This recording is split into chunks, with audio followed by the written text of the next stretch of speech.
Okay. The Richmond Board of Education acknowledges and thanks the first people of the Hunkaminam language group on whose traditional and unceded territories we teach, learn, and live. Welcome, everyone. We're show ready to go here. I'm going to ask Rob Lang. Mr. Lang, can you do an introduction to our guests? Absolutely. Good evening, everyone. It is a pleasure to introduce the Splukkwak Student Choir under the direction of Mr. Brian Milks and supported by a number of Mr. Gomez and Ms. Toy. The Splukkwak Choir is a multi-age choir open to students who would love to share their love of singing. The first, called Sunflowers, is a peaceful choral arrangement that features weaving calls and answers and two-part harmony. The second is a presentation of the iconic Coast Salish anthem, which was created by Chief Dan George of the Tsleil-Waututh Nation. This prayer song came to Chief George while he waited for his younger brother to safely return from hunting. The anthem has been gifted to all of those who live. The final song is a performance of Andras Day Rise Up, which speaks to the transformative power of perseverance and hope when dealing with adversity. So please join me in welcoming the Splukkwak Choir.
Sunflower, sunflower, sunflower.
merry-go-round. You can find a fire. Machine, walk it out.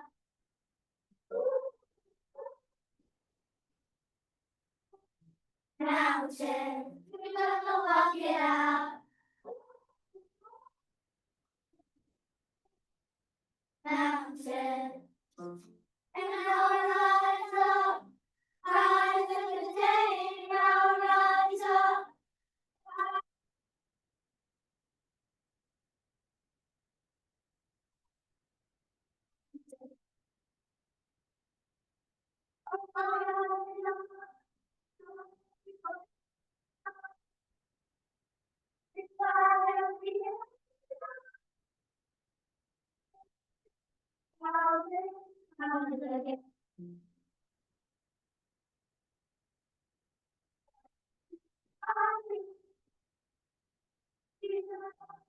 Hard to breathe.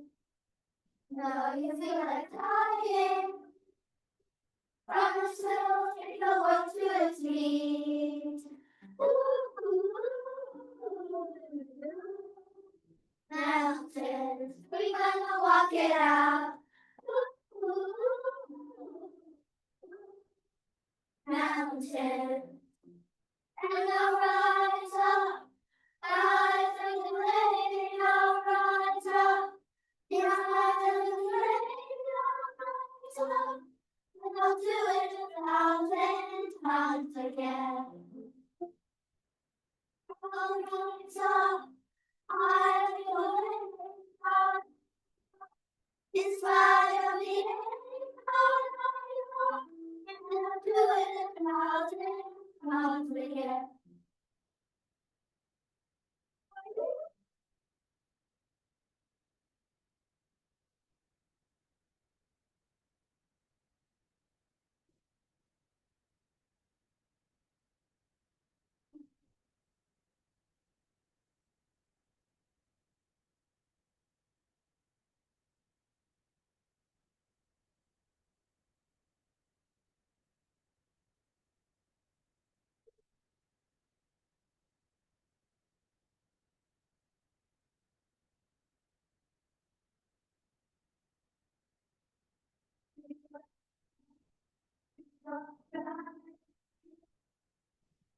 We will rise, we will rise, we will rise, we will rise, we will rise, we will rise.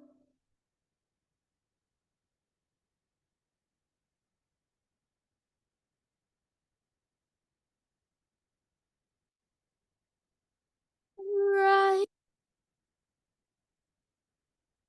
rise up, rise unafraid, I'll rise up.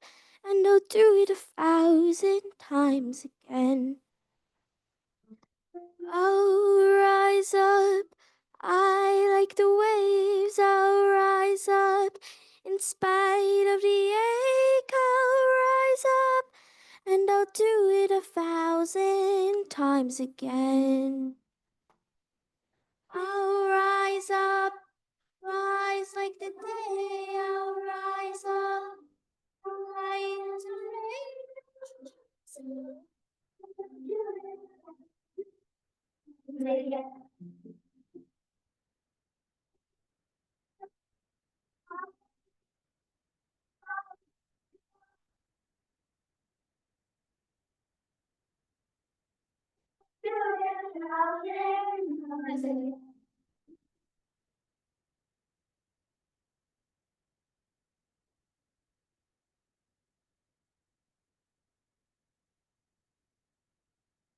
Ah.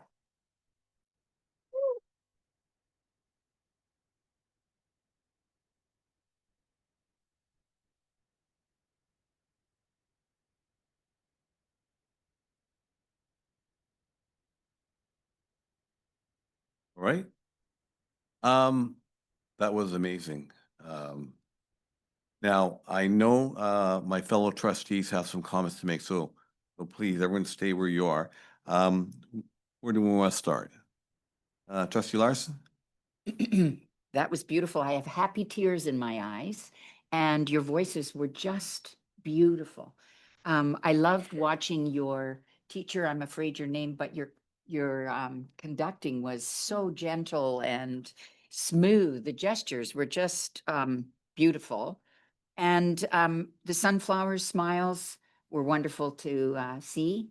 And the last piece, very much. Trustee Devaney? Yeah, well, that was amazing. I just was mesmerized the whole time. Your voices were absolutely beautiful. They were all in tune. I didn't hear one wrong note. It was fantastic. It was just lovely. And, you know, I have to commend your teacher. Music teachers are godsend. And, you know, when there's budget cuts, music programs always get looked at, and I always cringe. And Richmond has music programs, and I think we should all appreciate that because, they're always in danger. And look at these wonderful kids and what they've learned to do. And I hope you continue singing because singing is from the heart and it's just wonderful. So thank you so much, and thank you to your teacher. Trustee Sergeant? Yeah, I mean, I'm going to re-echo everything that others have said with a highlight that the Indigenous song and drum was so. And if he was in the room right now, he would be so proud. So I applaud the work by the teacher, and I applaud all of you. You just sang, you didn't even really need direction. And the power of the one voice near the end of the song and then everyone joining, it was so symbolic to me that we're not alone. Get emotional, but it was very, very powerful. Your one voice, and then two, and then six, and then I just felt you held each other up, and it just reminds us to keep working hard for all of you. So thank you.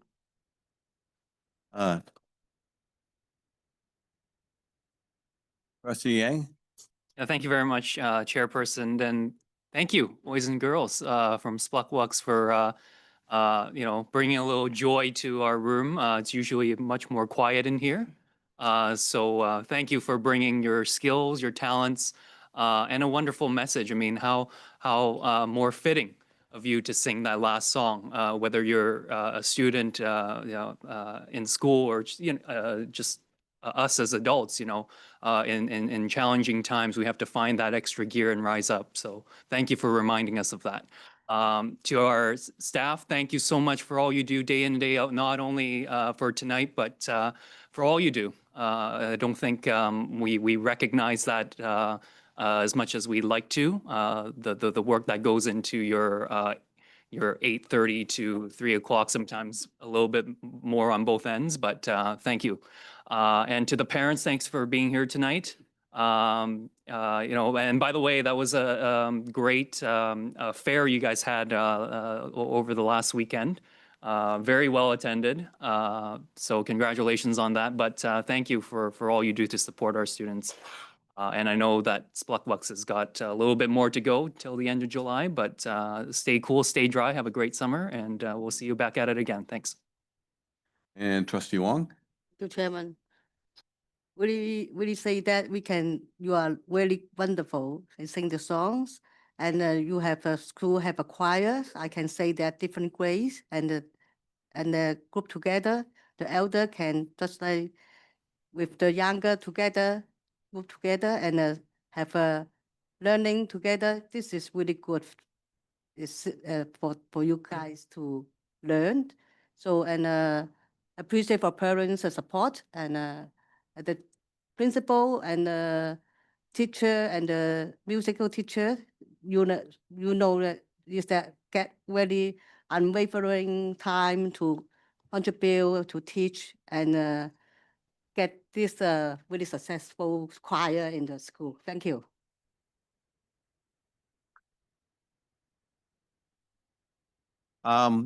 Just like to say that what I said, it was amazing performance. You know, when I watch these concerts and everything, you sort of look at the kids, but I also look at the parents too. And you know, your parents are so proud. You can see them that they're very proud that their son or daughter is up there singing and performing. And you know, the joy you bring us, I'm sure makes them even more proud. And as I said, it was a wonderful performance. Um, as for your teacher, now we've never met before, but I went to Gilmore School and we had a music teacher. His name was Mr. Wah, and he was like the coolest guy. And you know, and if you ask anyone from elementary school, they'll probably remember him more than the principal or some of the teachers because the music teacher was always the cool teacher who knew all the cool songs and that kind of stuff. And I kind of get the sense here that holds true here. So once again, you guys, a wonderful job. Thank you for making our night here. We have a long night, and this is going to give us energy to get through it. So we really appreciate that. Sorry, Trustee Beliza. Thank you, Mr. Chairman. I'm really very proud being your trustee liaison for the Spillbucks. And, you know, music is the language of the soul. And I thank you for the beautiful music. You know, your music, you uplift our spirit. And with this performance, you know, it's so amazing. I think I would like to thank all of the performers, the administrators and staff, especially the teacher coach, and all the parents. At least we know where the voices, the beautiful voices are coming from. So again, thank you very much for, you know, the end of the year, or making our, you know, life more meaningful and purposeful. Thank you. All right, folks. Thank you. Once again, we'd like to thank the parents for coming out and we'd like to thank our staff for putting this on. We are going to take a 5-minute communication break to allow the room to kind of clear a bit yeah, so now you're also welcome to stay for our meetings if you want. I don't think you want to.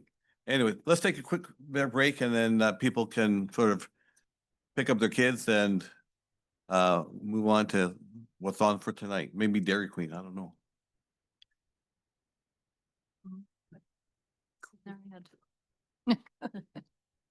Now they'll all have to go.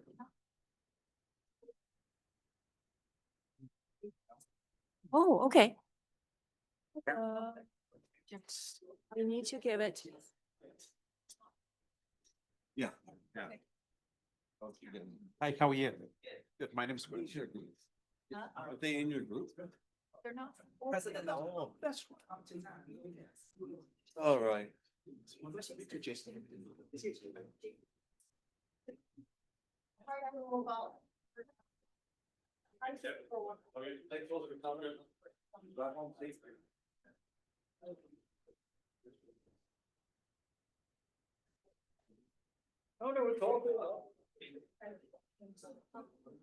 Yeah.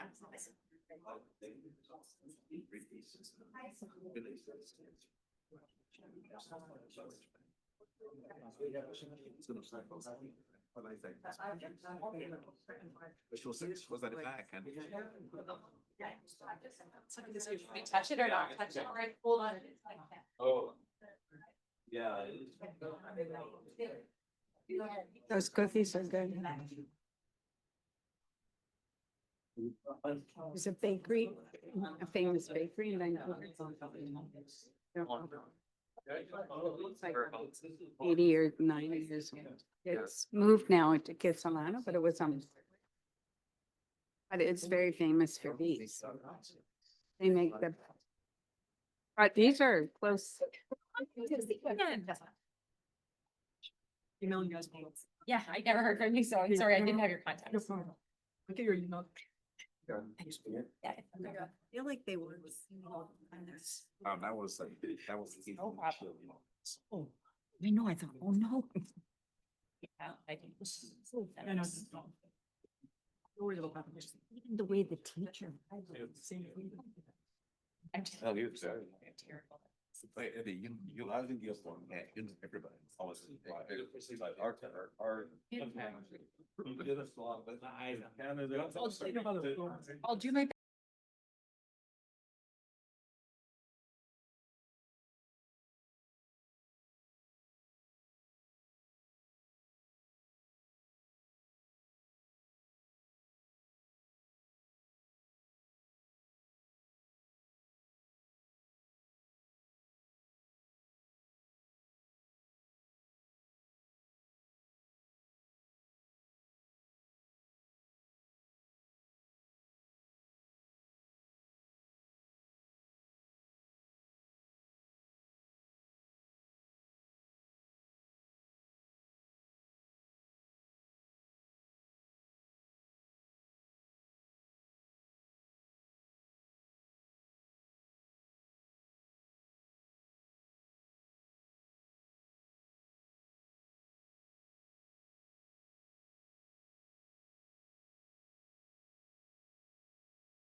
Okay, folks, we're gonna continue on. Are we ready to go here? Everyone back?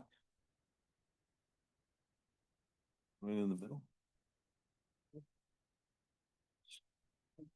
Take the kids, yes. Okay, well, we'll move ahead.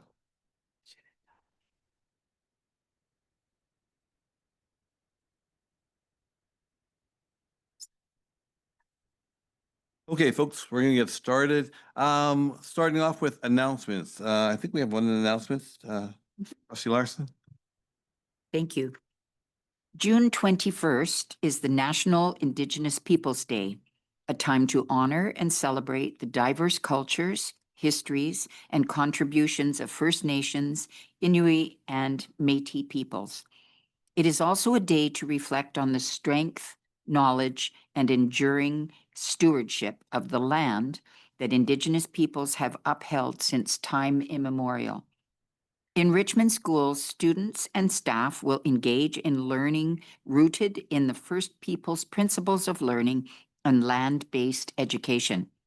This day offers opportunities to recognize and celebrate Indigenous knowledge, arts, and excellence in meaningful and respectful ways.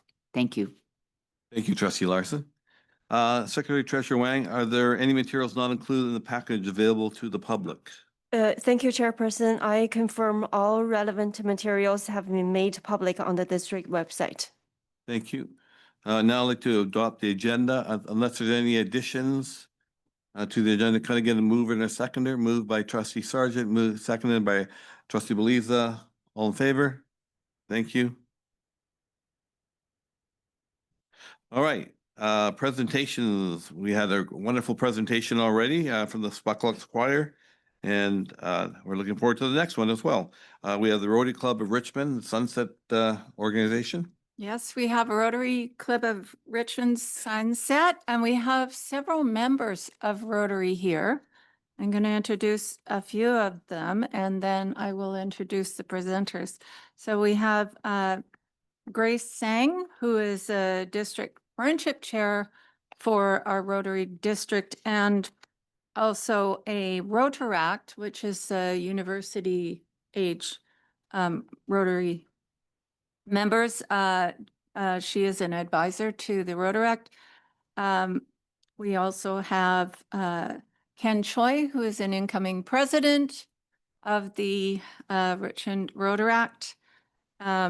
I don't want to miss anybody. Phyllis Tang, who is also with Richmond Sunset, I believe. Who else is out there?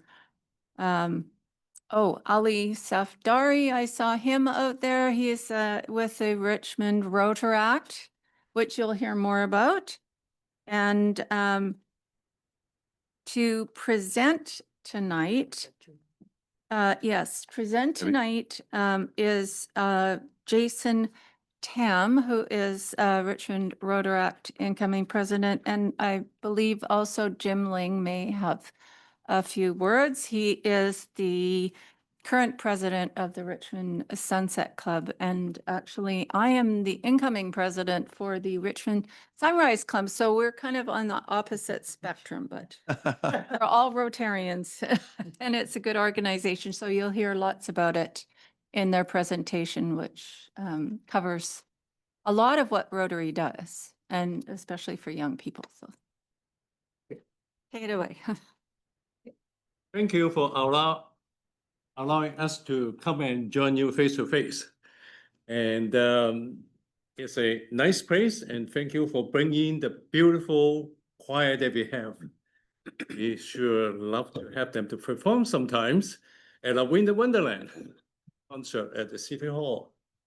I'm the president of Rotary Club of Richmond Sunset for this year. And today we have a very brief presentation, so we know we don't have too much time. And I would like to pass to Jason to share about Rotary, and especially that I'm very old. So we like to have the younger people to take on it. And he also took the time coming from Singapore, studying the master's degree in history at the University of Singapore.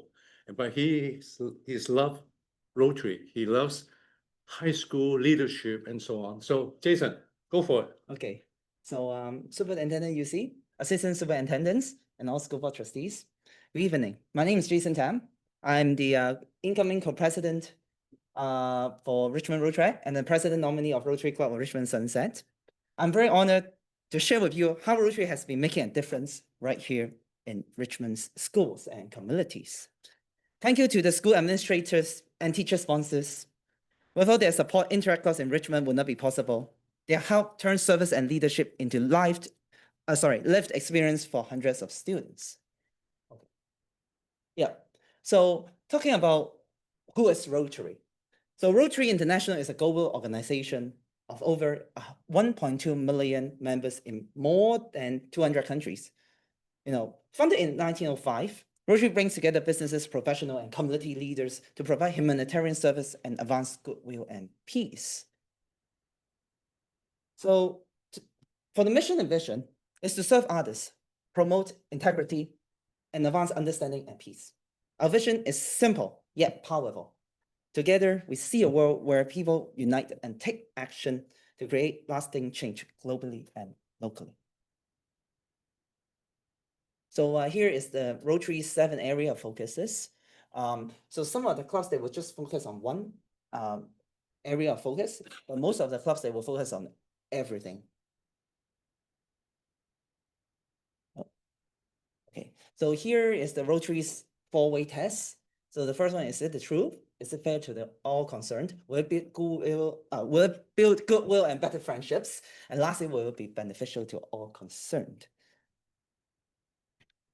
So some overview, where is District 5040? So it covers most of the British Columbia. If you see the red line over there. So here is also in the district. And yeah, this is district government team for your reference. Okay, so now it comes to the main point. So Rotary clubs in Richmond. So there are 4 Rotary clubs here. So I'm going to talk about how the 4 Rotary clubs have done, in this, decades. So I would love to start with Rotary Club of Richmond. They are sponsoring Roberts Interact Club. So they have around 30 members right now.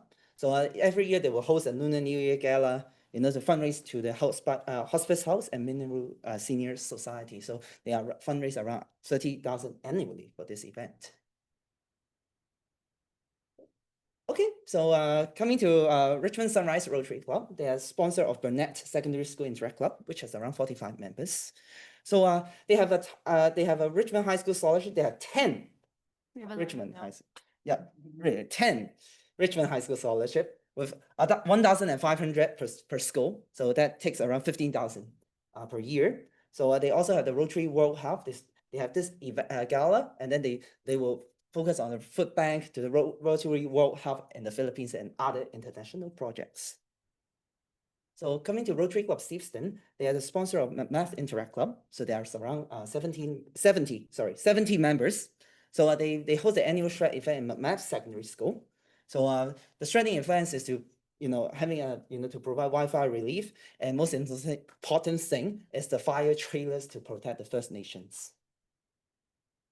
And it comes to my club, Rotary Club of Richmond Sunset. We sponsor 2 Interact clubs. One in Hillboyd and one in Steveston, London. So we have almost 400 members for 2 Interact clubs. Our annual event is the Winter Wonderland at Richmond City Hall. So when you go to see the Christmas trees there, is our club's project coordinate with the City of Richmond.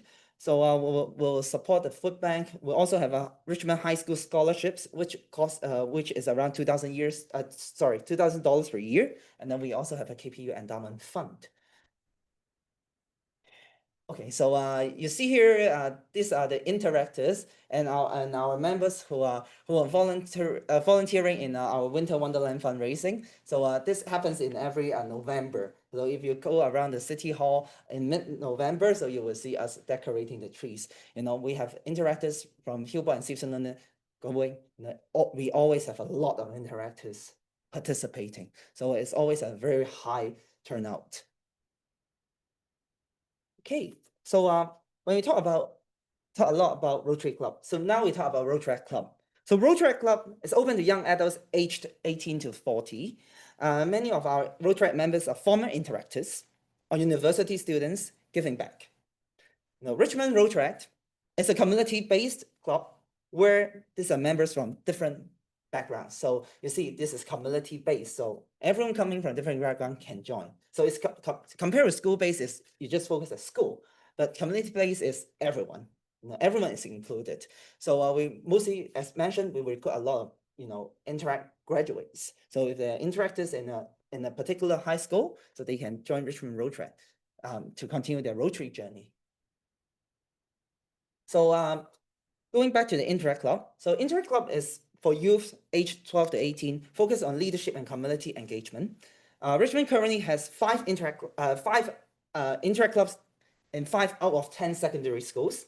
This is the highest participation rate in all the district, 50-40.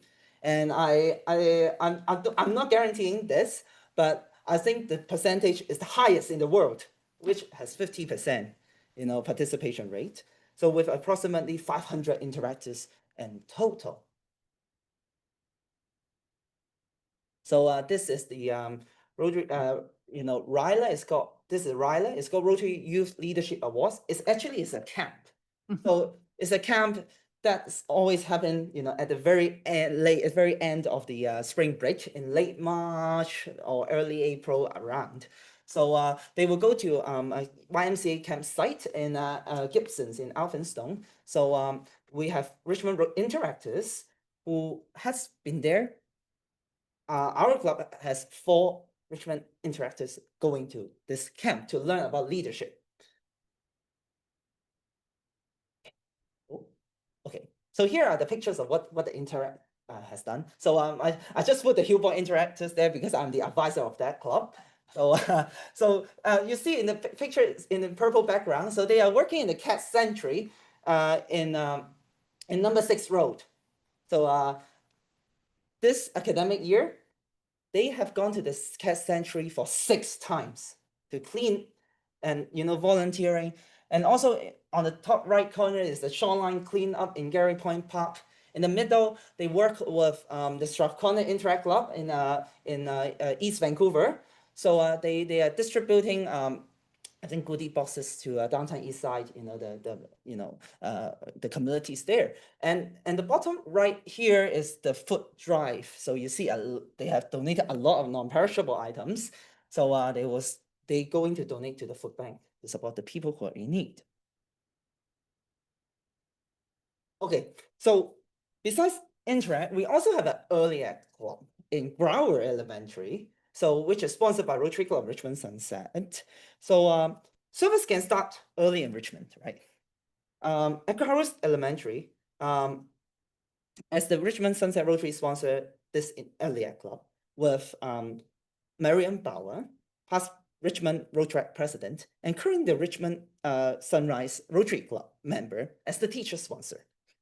These students have packed Christmas boxes for families in need, as seen in the picture, and also collaborate with Stevenson London Interact Club for the letters to seniors. So you see the Christmas goodie bags here, and then the Stevenson London Interact will write the letters, and they will compile together and send to the people who are in need.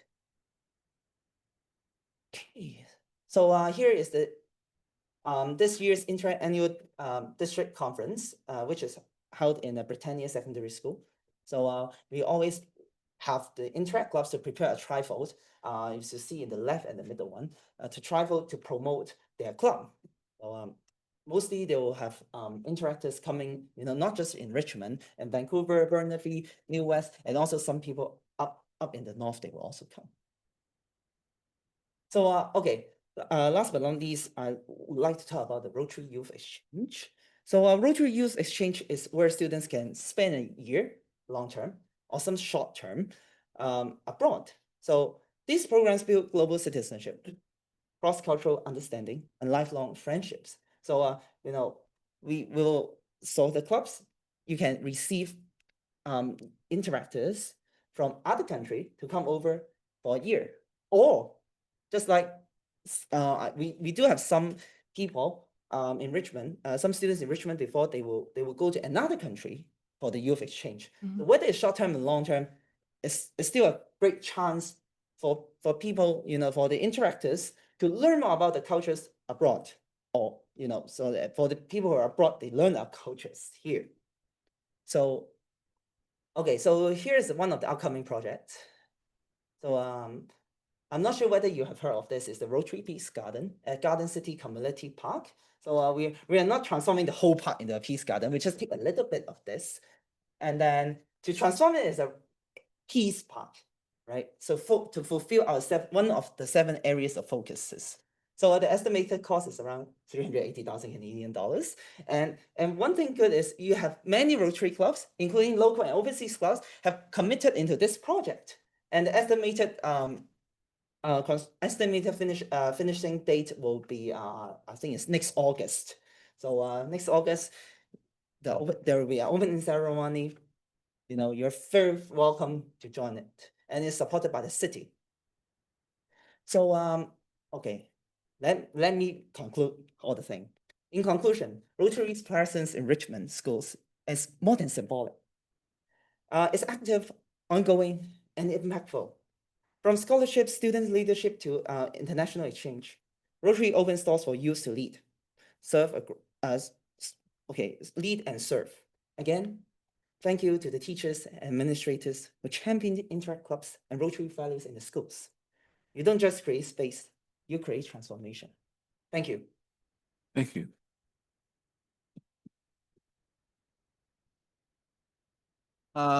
Trustees, do we have any questions? Heath? Can they be Trustee- comments? Comments or questions? Jason, Yes. you're so excited. It's wonderful it's wonderful. It's so lovely to have somebody to present and be so excited about what you're presenting. You draw the attention. It's Thank you. wonderful. I was most impressed with the Unite and Take Action when you talk about that, because so often there's lots of talk that happens, but not the action. Yeah. So that's wonderful. And what you do in our district, you know, with the just different and the beautiful Peace Park. Yeah, Right? Peace Garden. Yeah. And also your four-way test.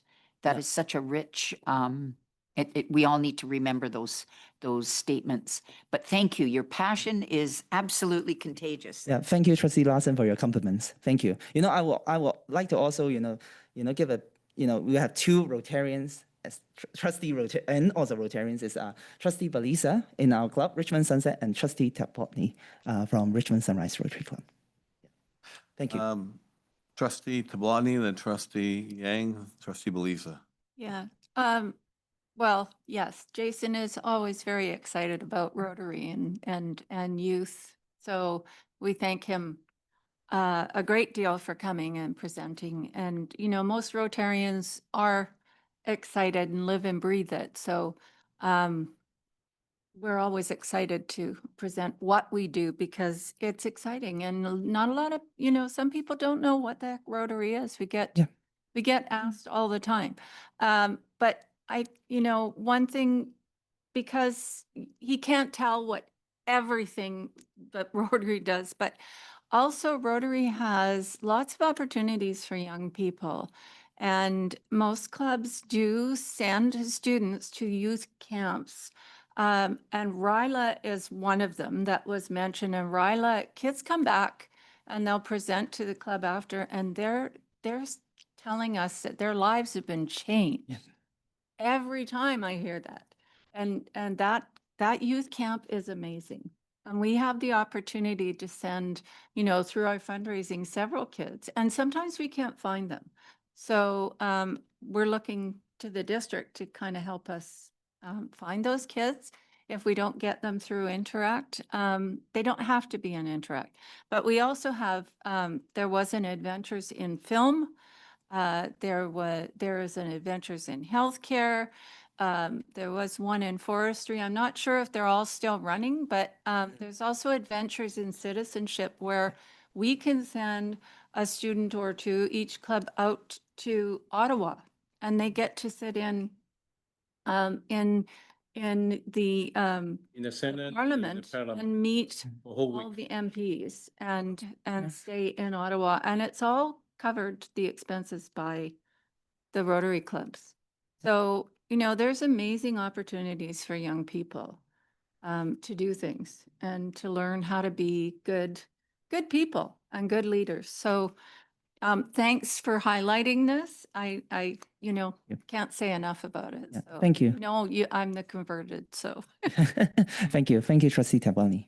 Trustee Yang, followed by Trustee Belisa. Thank you very much, Chairperson, and many thanks to you, Jason and Jim, for presenting on behalf of all the Rotary clubs here in Richmond, and certainly also want to echo the thanks for opening so much opportunities and doors for our students. I mean, starting at such a young age, even with the initiative at Grauer. You know, it just speaks to the amount of work that all of you have done to really open up those opportunities and skills building, because we know that a lot of this work is about leadership and you know, understanding the world at and the bigger picture. And so all what you do helps them with building all sorts of skills. So want to thank all of you for doing that work, and you know, and the generosity as well. I mean, we've seen a couple of you at our valedictory ceremonies, and you know, we know that you support our graduates very much as well through scholarships. And so, very many thanks to all of you and the meaningful work that you do in the community. Thank you. Thank you, Trustee Yan. Thank you. Trustee Beliza. Thank you, Mr. Chairman. I just would like to acknowledge my fellow Rotarians, President Jason, President Jim, and President Grace Chang, who is my mentor in the Rotary activities and one of the founders, I guess, of the Interact. I mean, one of the advisors of the Interact. You know, service to humanity, which I think the Rotarian stands for, other than the goodwill, in promoting goodwill and service, I think is the best work in our lives. And for that, we learned a lot from the Rotary for all this goodwill and, you know, services that we have done to the world, especially the Philippines, for the polio, for example. Now, I know you have Interact clubs in Richmond. Specifically, you know, I guess the strategic priorities of the school district. What are some of the projects that you plan ahead that would also promote student achievement, you know, student performance, and for the good or public interest and education of our children?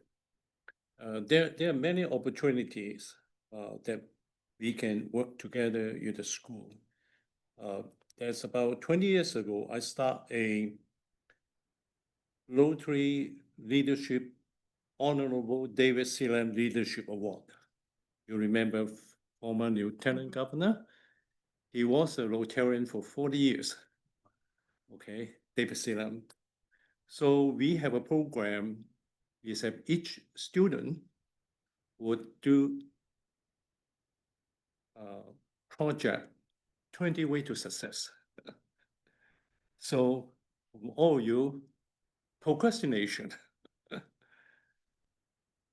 public speaking, 20 topics they have to learn and read a biography of someone that is a good leader, write an essay about why he wants it.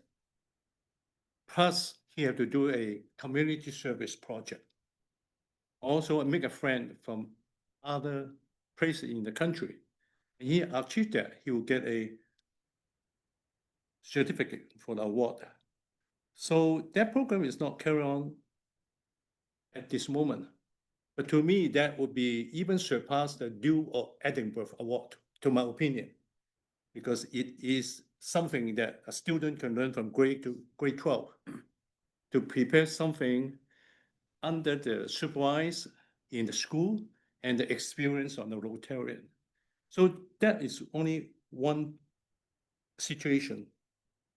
Because of COVID-19, we stopped one of the marvelous projects. It's a Hill Boys in Theater. They fundraise and go to South Africa to help the needy people there for the school.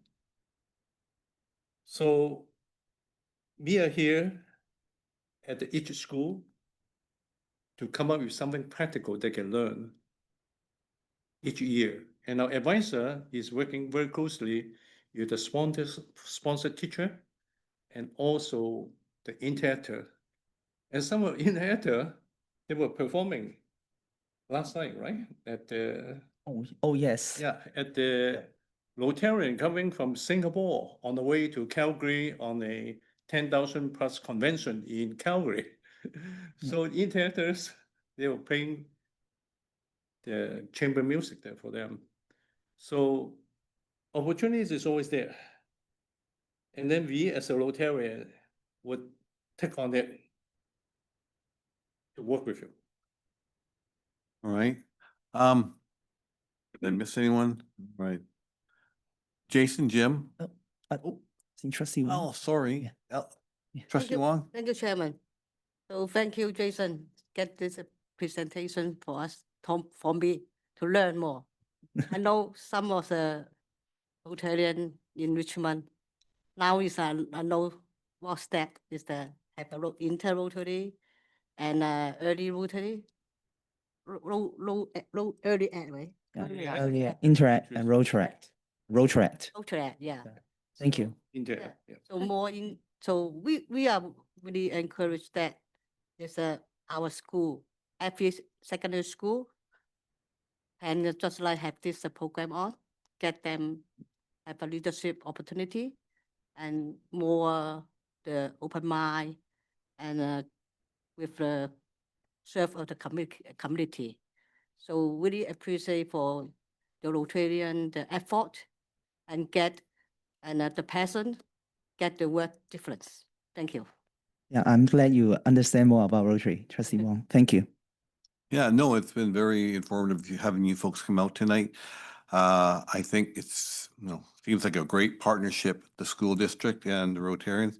I was just in Maui and as they had bulletin board, then they had Rotary Club there Yeah. doing some, some public fundraising and I thought, oh, wait a second, we've coming back to a Rotary meeting presentation. So you definitely are all over the place and also doing some good work. So Trustees Watney? Just want to cap this up. Okay.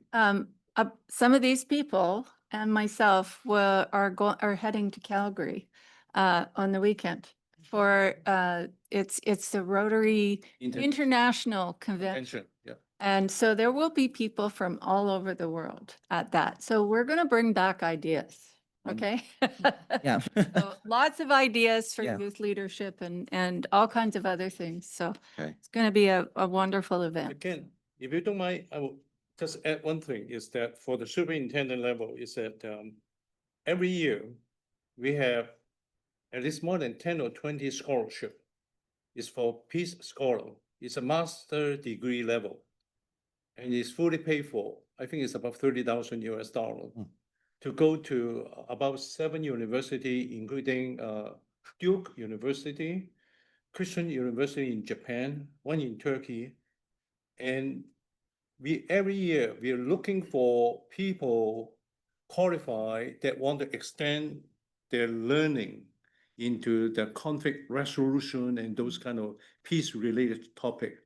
And certainly that will somehow that need a channel through the human resources or through a superintendent to have an application to go to the school for teachers that they're always looking for a sabbatical or something to improve themselves.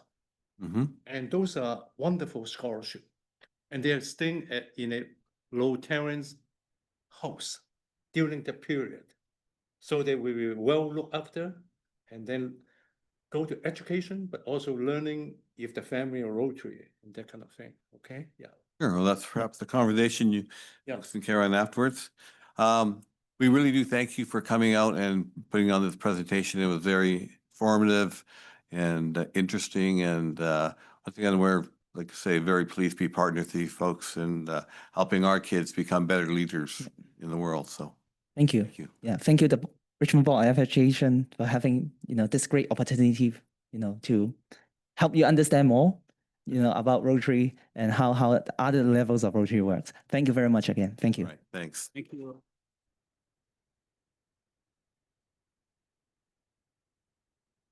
Okay, folks, we are going to continue on because we have a busy night and lots of things. Okay, item 4, questions from the public. This is a member of the public are invited to come forward with questions regarding agenda items. So if you have any questions regarding agenda items, come on up.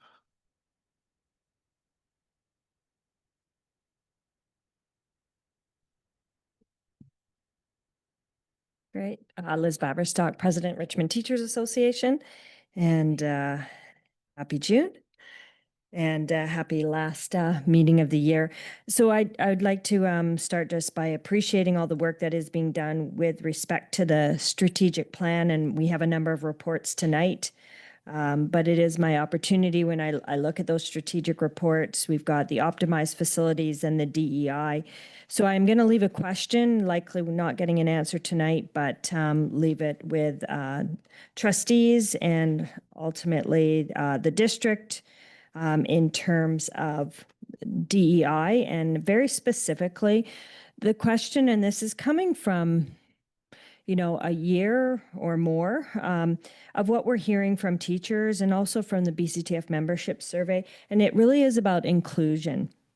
And looking at inclusion, and the fact is that we actually haven't done a review of inclusion for more than a decade. And so sort of thinking about the reports tonight is, where are the opportunities to do that? Is that within the next strategic plan, given that this one is ending, or is this something that could actually happen in the next school year before the new strategic plan is in place?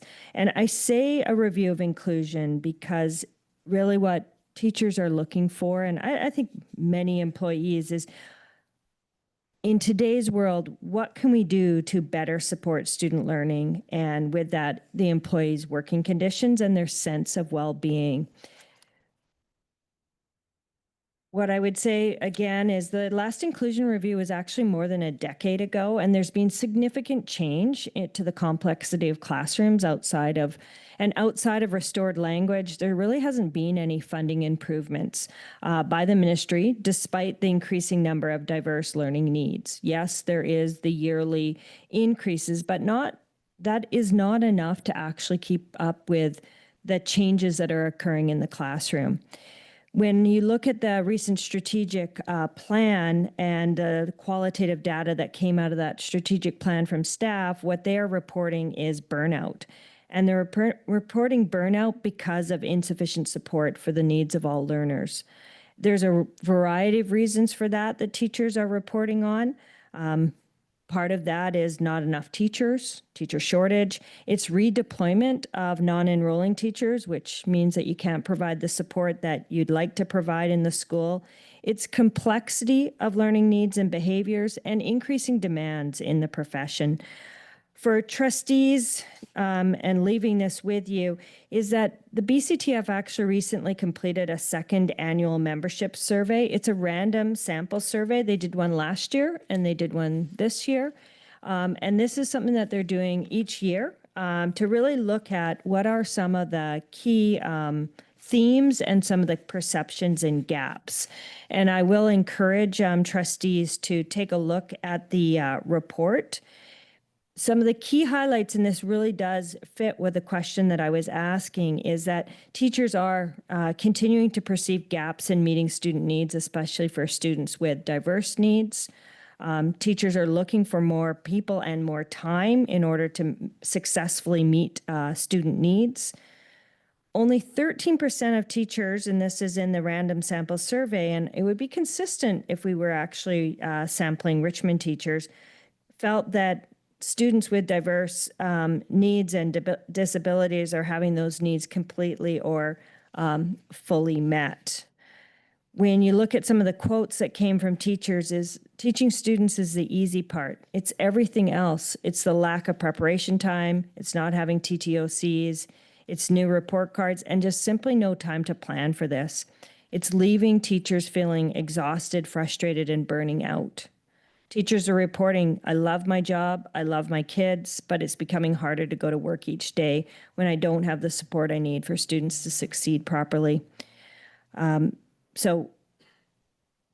what teachers would say is that inclusion, it can and will work, but what we need to see is more ministry funding, more adequate funding to keep up with the needs that are here today. So that is why I asked the question, looking at, the DEI report and even in optimized facilities, we need some change. And I think that change, we need to actually start and go back to an inclusion review. So I'm going to leave that with you, but thank you for all the work that you do each day. as trustees to advocate for education, advocate for students. It doesn't go unnoticed. And I know that you'd all love to do more and get more, and we are here with you. Thank you very much. Ms. North, thank you very much for your questions. They're always insightful and they're always real. And you're right, it can't be answered tonight, and it's something, you know, as we go through our process of planning and strategizing that, you know, it is time to sort of look at, you know, some of the things that we're doing, especially when it comes to inclusion. So thank you. Thank you, and I will send a copy of the report. Thanks. Okay, moving on to our executive report. Well, thank you very much, Mr. Chair. Good evening, everyone present, and certainly to those who are joining us virtually as well this evening. As we gather tonight for our final board meeting of the school year, I'm filled with pride and gratitude for the incredible accomplishments that we've accomplished together as a district. This school year has demonstrated our resilience, growth, and unwavering commitment to student success. And I think we saw evidence of that in this room tonight with the wonderful youngsters from Spalakwax and that wonderful performance that we all experienced tonight in the boardroom. It is indeed an honor to reflect on the journey that we've shared, and as we celebrate another successful school year in the Richmond School District. Throughout the year, we've witnessed moments of inspirations and success across our district. These achievements are a testament to the strength of our community, a community built on collaboration, compassion, and inclusivity. I want to express my appreciation for our dedicated educators, staff, and administrators whose tireless efforts have created an environment where every student in this district continues to learn and thrive.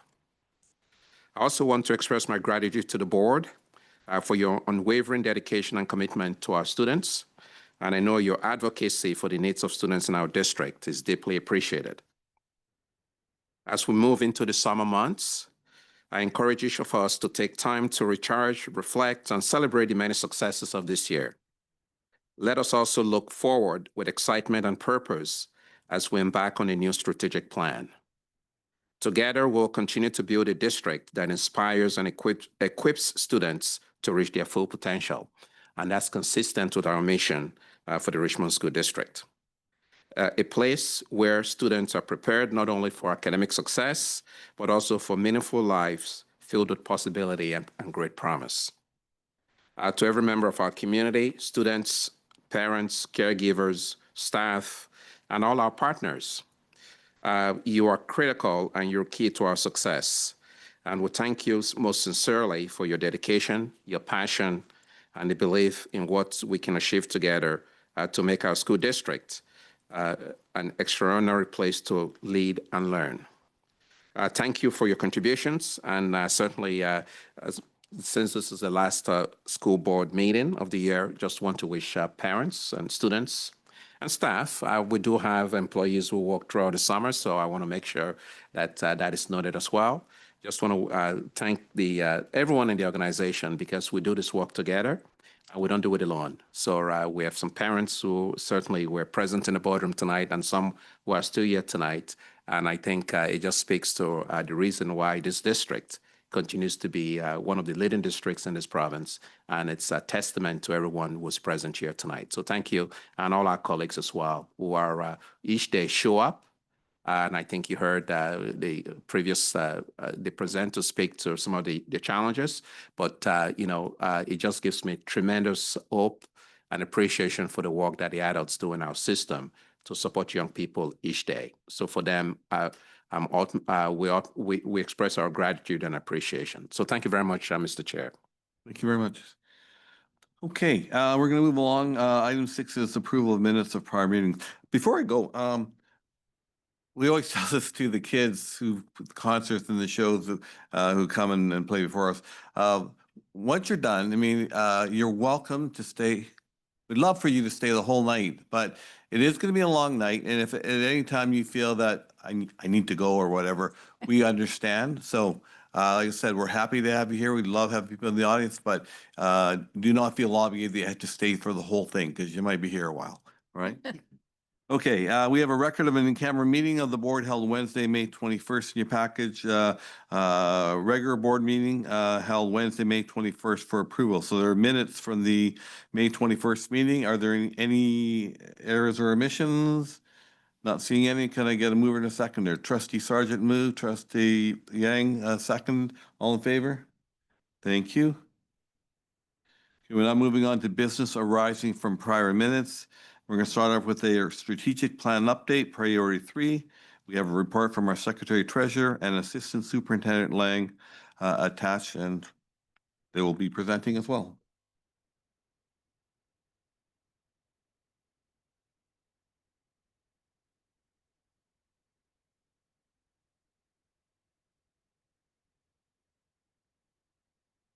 Thank you. Good evening.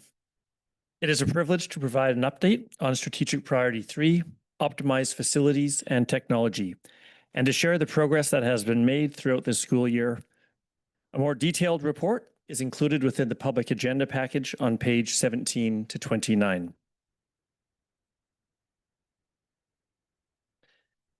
Strategic Priority 3 focuses on optimizing and improving our facilities and technologies to provide learning environments that are safe, secure, and accessible, and that inspire innovation and creativity. Strategic Priority 3 has 3 goals. I will speak to Goal 1, and then we'll pass it along to a director of our Richmond project team, Mr. Ho, to provide an update on Goal 2 and 3. After we have both shared, we will welcome questions and our comments. I have chosen some highlights to share with you this evening as evidence of the progress that has been made this year. This has been another successful year in achieving our goals, objectives, and action items, and I'll be sharing some of these highlights with you.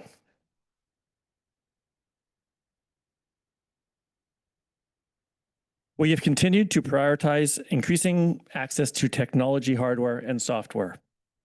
All the district lending carts, comprised of over 1,350 devices, have been allocated to schools to increase student access to devices, and schools have continued to use the school-funded lease option to acquire devices.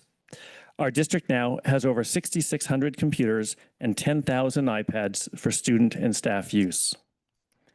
A review of our district lease model was conducted, and adjustments have been made to extend the amount of time devices are used before replacement. This action provides a greater return on investment and achieves financial efficiencies. We completed the evaluation of our print management RFP, awarded the contract, liaised with all schools and district sites, and installation of new multifunction devices has begun. Our data analytics dashboards have expanded with additional reports and dashboards added. These dashboards are a graphic interface to display data and trends, equipping schools to make evidence-informed decisions. And to support increased access to software applications, privacy impact assessments have been completed to identify and mitigate potential privacy risks as per the Freedom of Protection and Privacy Act.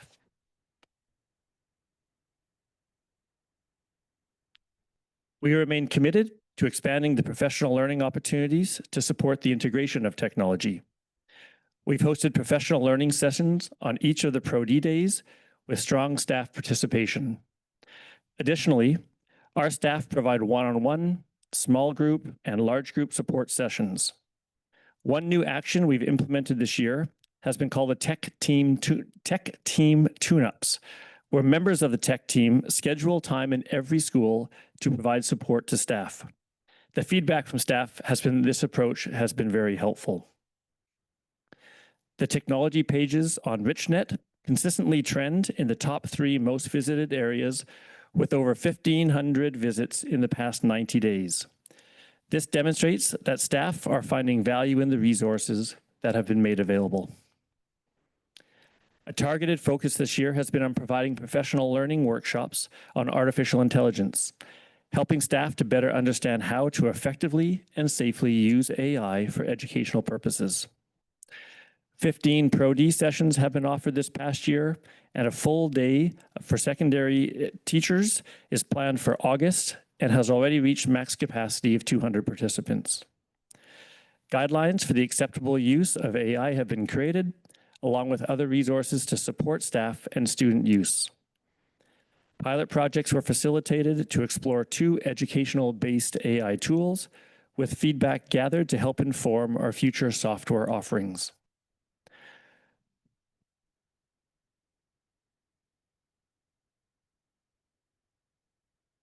Further gains have been made on consolidating the number of software platforms that are used and building greater capacity on our core collaboration platform. We have once again seen gains in the use of our Microsoft 365 suite of tools.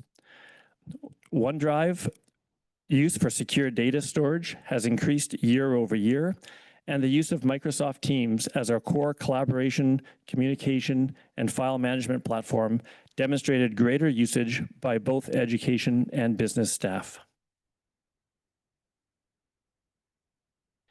Strengthening the security of our network, data, software, systems, and practices is another area where we have made substantial progress this year. Our network RFP was completed and awarded in December, and in the past 5 months, our team has installed 1,450 new wireless access points across all schools and district sites. This network refresh increases functionality and stability of our wireless infrastructure and increases security of our network. Installation of our video surveillance project for all secondary schools, Rideau Park Resource Center, and the Facility Service Center is on track for completion by this August. The tech service team has also created a cybersecurity incident response plan. This outlines the steps to follow in the event of a data breach or cybersecurity threat. This is important and proactive work that we are prepared to do and that we need to make sure that we are prepared for if we were to experience a cyber incident. In addition to the technical and infrastructure upgrades to strengthen our cybersecurity, a key focus has also been on educating and building greater capacity for cybersecurity awareness throughout all of our staff.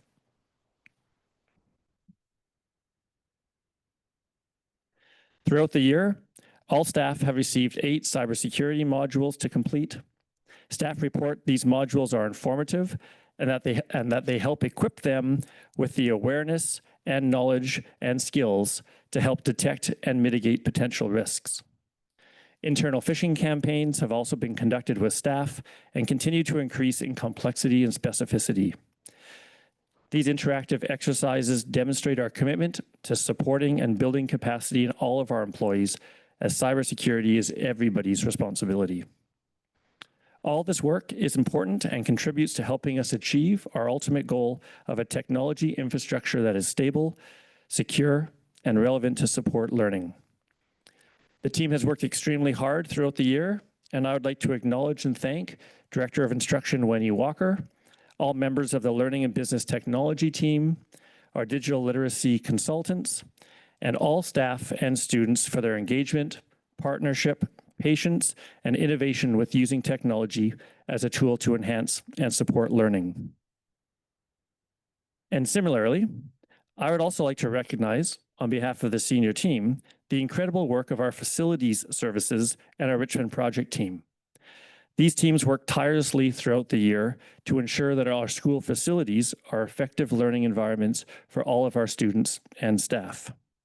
So thank you to Director Ho and Director Wilkins for their leadership, and thank you to your entire teams. I would now like to invite the Director of our Richmond project team, Mr. Ho, to provide an update on goals 2 and 3. Thank you, Assistant Superintendent Lang. Have I got that to go? There we go. All right. On behalf of Director Wilkins, I'm going to present updates on Strategic Priority 3, Goals 2 and 3. Goal 2 is that the district's facilities are well maintained, equitable, safe, and conducive to learning. So I'm not going to read all the points on this slide, but I wanted to highlight the fact that we've got a very dedicated staff of 60 trades, 2 persons in our district stores, 25 transportation staff, as well as 130 operations, meaning custodial staff, along with 5 administrative assistants and 8 management staff, all working hard to ensure the facility services continues to support all of our schools in the district. We receive about 15,000 service requests annually to support the schools. And in amongst those service requests, we also have to go through our minor capital projects. So the annual facilities grant for the past school year supported 5 roofing projects, 3 boiler projects, 2 fire alarm replacements, repainting of 2 exterior and 2 interior sites, as well as flooring, sprinkler head, and building automation control system upgrades. The carbon neutral capital program supported 3 LED lighting projects. We also received support from the Ministry of Infrastructure for 1 playground, 2 large children replacements, and a building envelope project at Blair Elementary. All right, so here's an example of before and after at General Curry, an exterior repaint. The top picture is the before, the bottom picture is the after. And you can see that there's a distinct increase in the contrast in the 2 colors, as well as improving some of the weatherproofing of the school. Thompson Elementary received a new playground, as you see on the left, and at Lee Elementary had a complete flooring upgrade. Within Grower Elementary, the photo on the left was the original gym floor, and you can see the significant increase in not only contrast, but safety, as well as durability with a new flooring in the gymnasium.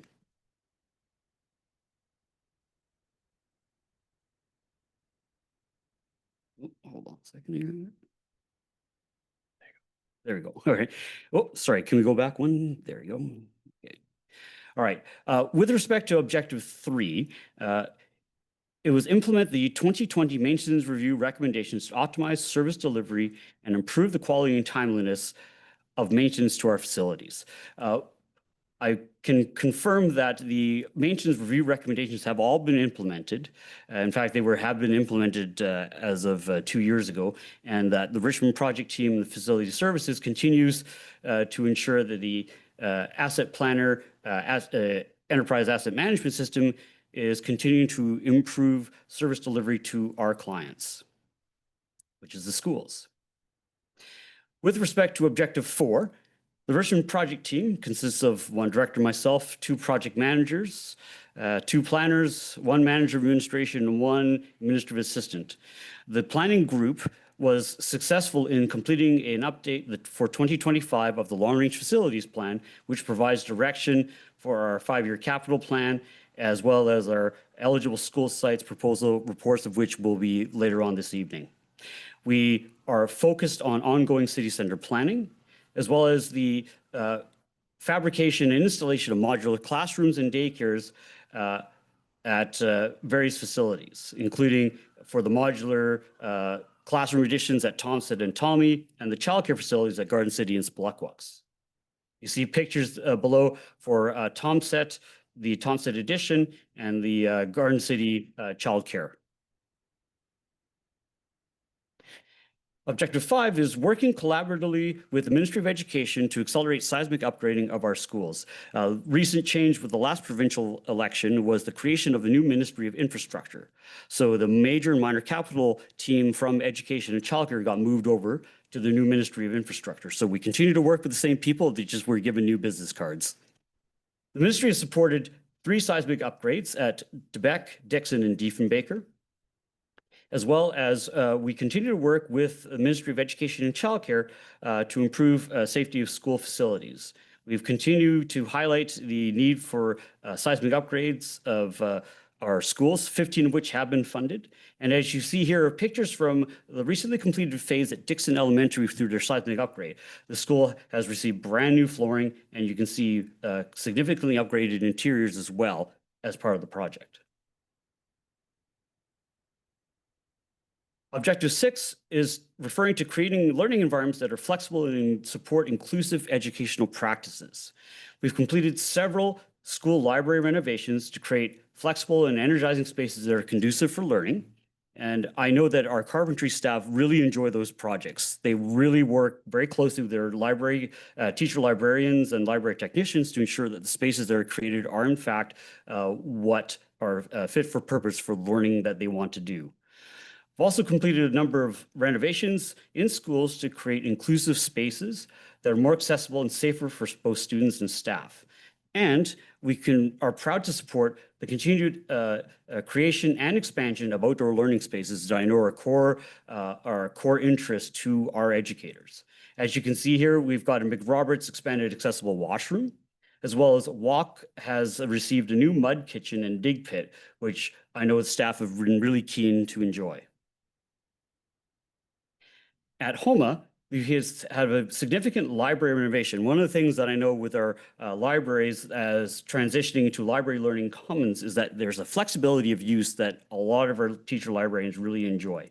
And as you can see at HOMA, there's lots of space for forming and reforming learning groups, as well as still providing the core research and reading opportunities that we know all of our students enjoy. Goal 3. The district fosters energy efficient and environmentally sustainable facilities and practices. So I'll put on my former hat as manager of energy and sustainability for this part. And on behalf of our new manager of energy and sustainability, Sam Gu.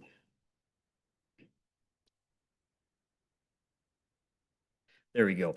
Okay, so one of the objectives within that goal was to develop the 5-year Sustainability and Climate Action Plan, and objective 2 was to improve energy efficiency, climate resiliency, and sustainability of all facilities through capital improvements. So we are closing in on the completion of the 5-year District Sustainability and Climate Action Plan, and we've continued to ensure that that DSCAP is integrated with the Long Range Facilities Plan and the 5-year Capital Plan. We also continue the effort, we've actually started the effort to renew the Sustainability and Climate Action Plan to align with the renewal of the overall strategic plan with the district. And we'll continue to leverage major and minor capital projects to ensure implementation of greenhouse gas emission reduction measures. You see a picture here within this building of the board office boiler upgrade, where a number of end-of-life boiler systems are being replaced with high-efficiency versions. We're on track to achieve energy sustainability targets set out in the current Sustainability and Climate Action Plan. And this past school year completed LED upgrades at Palmer, Brighouse, and Blundell, where we have received 1 of 2 electric buses. The second electric bus was going to be received later this month, as well as replacing 1 rooftop unit with a dual fuel heat pump at the Facility Services Center. Continue to ensure that continuous optimization projects continue to ensure that we engage in our low-cost, high-impact, simple changes at our district building systems, as well as 8 sites had building automation system upgrades over the past year. With respect to our greenhouse gas emissions, we saw an increase of 0.7%, but not because we did anything wrong, it's because the Climate Action Secretariat changed what we are tracking. So we are now having to track what are called fugitive green refrigerant emissions, things that would come from any chillers in our building systems, but also they want us to record refrigerant loss from refrigerators within our schools. So that 0.7% increase included the CFCs. Without that refrigerant tracking, we actually saw a continued decrease in our greenhouse gas emissions from our building systems of 2.34%. We did increase our waste diversion up to 42%, which is 3% higher than last year. It's still far away from where we want to be, but we're making progress. And we've had great success in our thermal comfort campaign that are run by our schools. We had over 1,100 participants across 20 schools. And in fact, our Burr campaign was so successful, we won recognition as the most engaging campaign from the Energy Wise Network funded by BC Hydro and Fortis BC. And that is our update. All right. Thank you very much, gentlemen. Trustees, do we have questions here? Trustee Sargent, followed by Trustee Beliza, followed by Trustee Yang. Thank you for 2 incredible reports. I want to start with technology, and I want to think about the strategic plan and how we were brainstorming, what would the goals be? and then go deep dive, deep dive, deep dive. And the accountability and the transparency of your report to show the public, to show us, but to show the public, the amount of work that has been done is absolutely incredible. And when I look to things that I want to make sure we hit on, like the AI and the cybersecurity, and you just have just nailed everything with very thoughtful, strategic approach to everything that we need to do as a district. So when I look at the 2020-2025 strategic plan and the work that has been done by your team, it's incredible. And I just want to say thank you for picking the right goals. Thank you for working so hard, and thank you for being accountable to each one of those goals. And I know we have a lot more to do. To both of you, the integrated approach, I think, comes from a good strategic plan, where I'm listening to you, Mr. Ho, talk about learning commons and what they need and what teachers need from the facilities. That conversation never used to happen. And you can speak to almost learning commons as much as an educator can. And I think that's because people are all working on this plan. And so to you and the facilities is outstanding. And I know your predecessors and all your staff, your team you work with, Mr. Ho, is again, when you look at each thing and you're reporting out to the public, each one of those is a huge task. When I look at building a new long-range facilities plan, that took over a year just to make sure that we talked to everybody, we asked the public. But every single part of what you're reporting on is a huge amount of work. And I just can't say enough about when I think about the seismic, when I think about the project team and what they've had to endure from the board, when we're strongly advocating for things, and then you just have to make it happen. And just kudos to you. And I look forward to the next strat plan where we can continue on the hard work. And I'm not just saying that. Each one of those, if the public could drill down on each one of those, it's very impressive. So I just really want to say thank you. And thank you for being accountable. And thank you for making things really happen. It's very impressive. Thank you. Thank you. Trustee Melissa, followed by Trustee Thank you, Yang. Mr. Chairman. And thank you very much for the very comprehensive update and your outstanding job in implementing the long-range facilities plan, the 5-year capital plan, and the annual facilities grant, and so forth. Outstanding, amazing service. My question to you guys would be with regard to classroom learning equity and sustainability and cost effectiveness. So the first question would be, how is the district optimize technology to close the digital divide and ensure that all students, including with special needs and the underserved communities, have equal access to learning tools? And second question, how does the district evaluate the long-term cost effectiveness and environmental impact of technology and facilities? Thank you. Thank you. Through the chair, if I may respond to a few of those questions. Thank you for asking the question around equity, and that is one that we very much are committed to continuing to explore and look at. I think that is work that is ongoing work that we will never fully get to the point of fully achieving that. Over the past 5 years, if I may, we have been working hard to look at the device-to-student ratio across all of our schools. So when we look at how we allocate equipment across to schools, we do look at that ratio, and that will help inform how equipment is allocated to different schools. So As you heard me say, we now have about 10,000 iPads, and with about 25,000 students, our device-to-student ratio right now is quite strong. We are actually committed in next year into looking at that very much from an equity lens, to look at all of our schools and to say, how can we work towards ensuring that through all of our different school environments, that we are into a similar ratio. And therefore, that will help inform how we allocate equipment to those individual schools.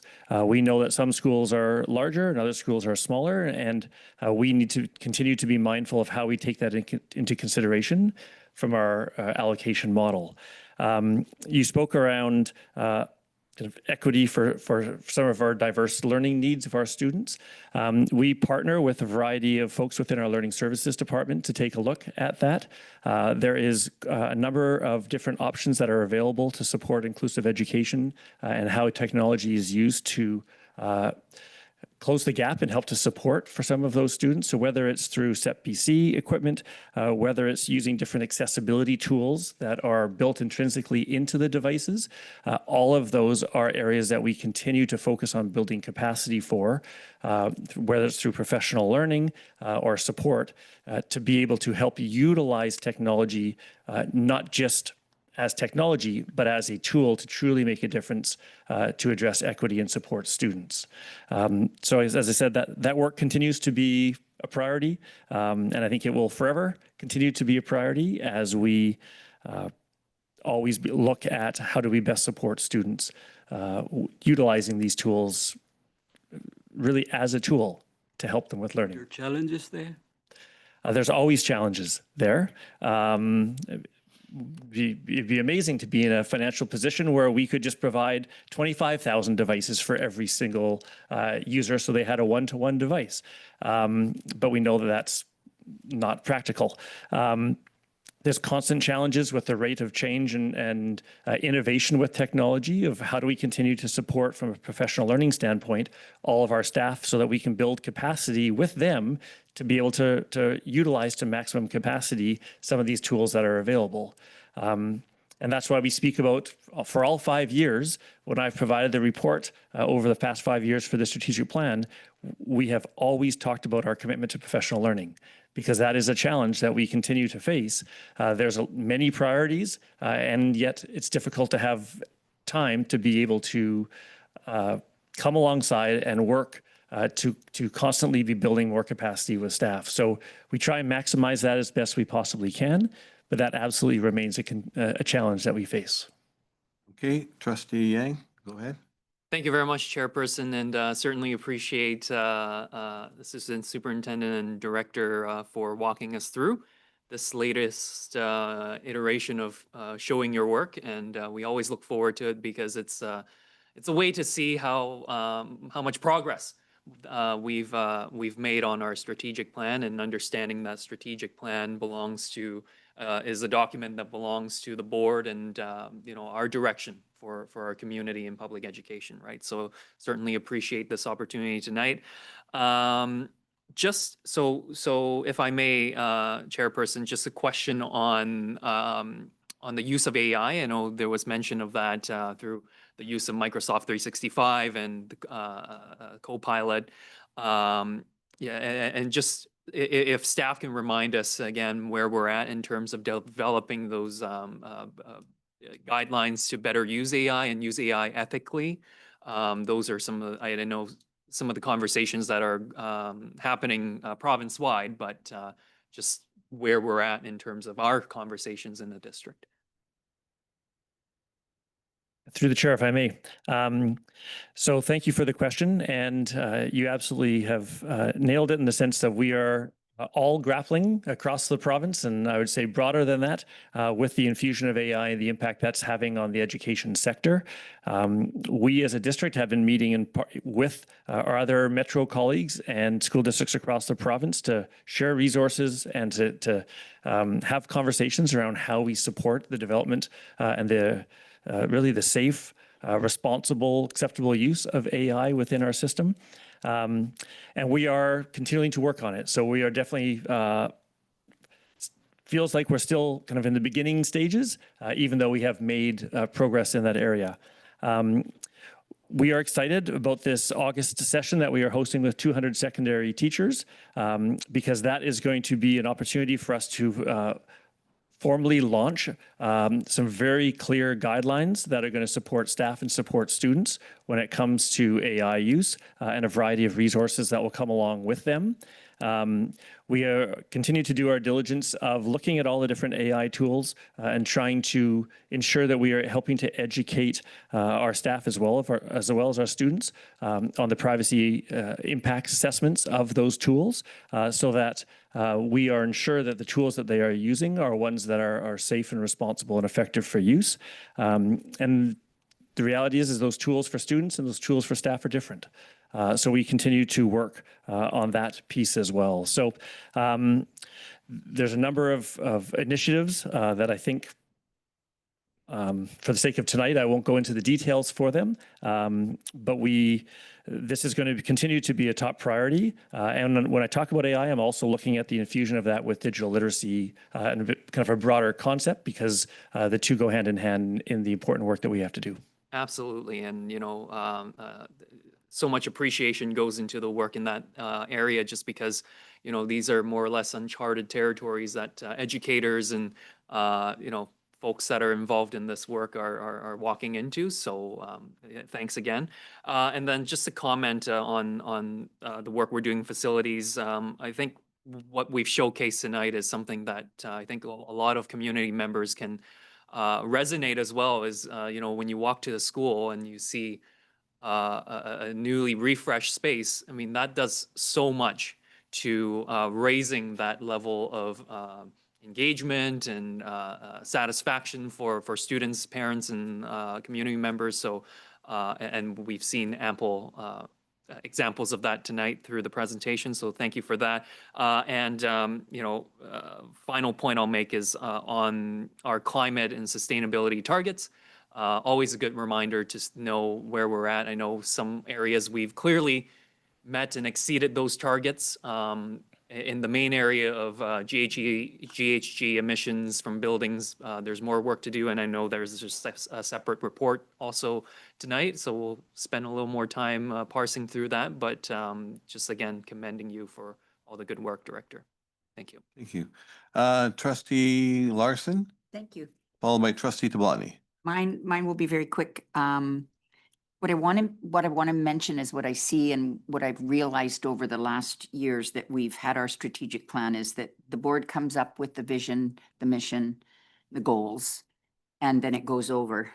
And senior staff and every staff member in this district puts together what they do through the day or their ideas or whatever that is, and to meet that vision, the mission, and the goals. And these reports they're fascinating to me because it makes you realize what's happening, just the little things every day to make this big overall general thing that we dream, that we want to see happen. And the AI and the examples of that are given, I think are really rich, in both areas, in all areas that we're going to see tonight. But one of the things that I've seen grow in this district for the last 20 years is that there used to be so many silos. Everybody just saw what they did, and that's not happening anymore. And part of it's possibly the strategic plan, the things that we've come up with, the things that are come up with this way. But people are more aware and more respectful about what the other person does and what exactly that does every day or whatever it is to make something happen that'll work in the classroom or that'll work in the office or in technology. So this is incredible work, and thank you. Thank you. Trustee Tablani. Yeah, well, I have to echo Trustee Larson's comments because, having been a trustee for at least 19 years, we used to have, strategic planning, but it was never to the extent that we've done it when we did it in 2020 with our consultants, and then also once again in refreshing or creating a new strategic plan for this year. But the tracking and, you know, the tracking of the goals and objectives is just amazing. And I think it's really led our district in the right direction. You know, to receive the updates all the time and to see the work that's being done, I think even for the public to see, you know, the things that are happening in the district are amazing, the amount of work that goes on and the heart that's put into it. So I really appreciate the strategic planning that we've done and the future strategic planning to come. You know, we would do strategic plans and then maybe get one update in the year, maybe at the end of the year, and never see all the work that went into. And I'm sure we were working hard, you know, our staff was working hard back then too, but it just wasn't documented like this. And to see it all presented is amazing. And when I think back to the technology, you know, I remembered losing sleep to go and work in the casinos to get computers for a computer lab. And you'd get so excited if you had a good night, because then you could bring in computers for the kids. So now we have, you know, 10,000 iPads. It's amazing. Because we used to wonder how the heck we were going to, you know, ever bring in the technology that was moving at such a fast pace. So I think it's wonderful. I'm glad that we're really concentrating on our cybersecurity. And we had a presentation at our insurance brokers conference for BC about cyber attacks and one agency that was attacked. And it was horrific what they had to go through, but they had insurance and people to help them. If we didn't, it would be a mess. And I really am wondering what password spraying is. Maybe you can explain it to me another time, but I'm curious. I'll Google it. And then the work in our facilities is amazing. You know, we have optimized facilities, and we've had that for the last few years. I think thanks to this strategic planning that keeps track of it all. So, you know, we know what's happening in our schools, but you can see the progress. You can see the tracking and how far we've come with our facilities. And that helps trustees ourselves advocate for more upgrades to our facilities, especially seismic upgrades. And you know, I walk by HOMA sometimes, and their outdoor spaces are amazing. And I've got to go over and see the one at Woke that you were talking about, because I know my son was really interested in you know, the in-ground mud baking or whatever. So I think it's wonderful that kids are learning this stuff. And the electric buses. We used the electric bus last year in the Steveston Parade. So anybody here, if you go to the parade, you'll see it, and also in the Pride Parade. And they're amazing vehicles. They really are. So I'm excited to hear that we're getting more and boilers. I mean, I remember when I was in school, you know, going down to the boiler room, it was really scary. So, but to see that shiny boiler, you know, that gets everybody excited. So I got to thank you for both for presenting and just amazing work and amazing tracking. And now we have the proof. Everybody's working here. It's just wonderful. So thank you so much. Thank you. Trustee Wong? Thank you, Chairman. I just want to say thank you for the detailed report and the summaries of all the statistic biology, just like the statistic bit. I would like to know that the retired device, where to go? Just like you report that 1,000 something of device will retire. Where to go? Yeah, thank you for the question. So we determine a device has reached its end of life when we are no longer in a position to be able to install the updates on that device to ensure that it remains secure from kind of firmware and patchware that is installed. So all of those devices that are then deemed end of life, we work with an outside company that comes in. It's our leasing company. They come in, they collect all those devices. They then go through a formal process to make sure that they wipe all of the data off of those and provide us with a certificate for every single device to identify that it has been officially wiped and cleaned. And then I usually go through a process of trying to recycle the equipment that goes through them for kind of other purposes that it could be used for. So we have them come in, they work in partnership with us, remove all that equipment, clean it, wipe it, and then they take care of the disposal of that equipment. Okay, thank you. Yeah, I think it's fairly unanimous that people are very pleased with the work that you folks have done, and your reports definitely demonstrate how you do it, and so that we appreciate as well. Keep going. Thank you very much. Thank you.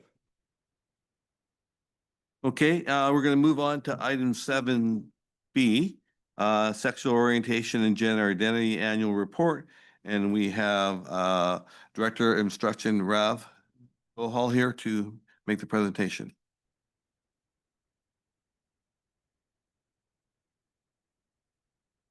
Okay, thank you very much and good evening, everybody. The purpose of this report is to provide an update regarding the implementation of Policy 106, Sexual Orientation and Gender Identity, also known as SOGI.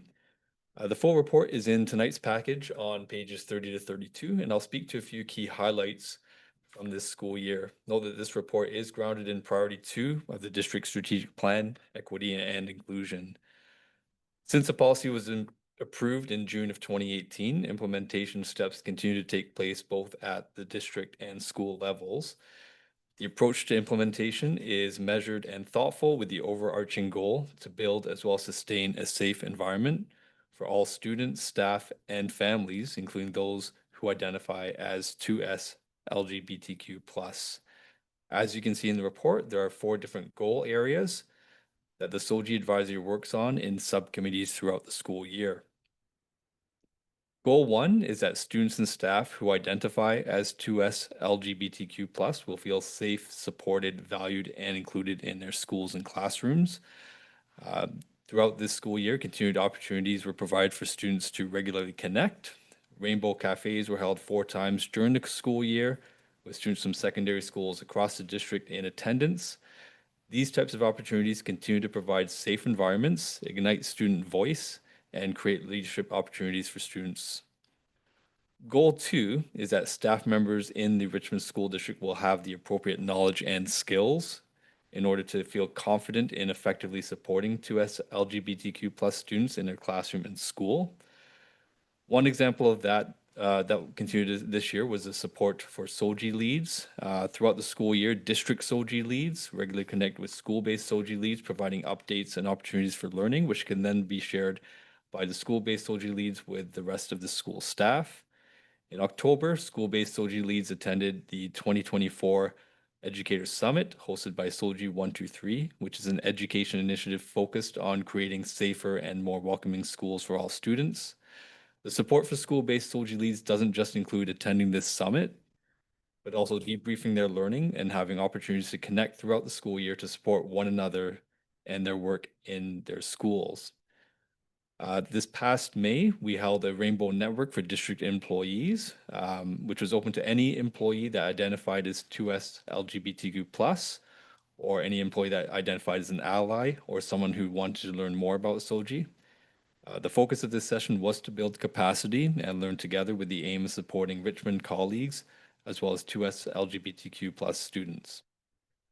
Goal 3 is that the Richmond School District will work alongside parents, family members, and members of our community in order to support children and youth.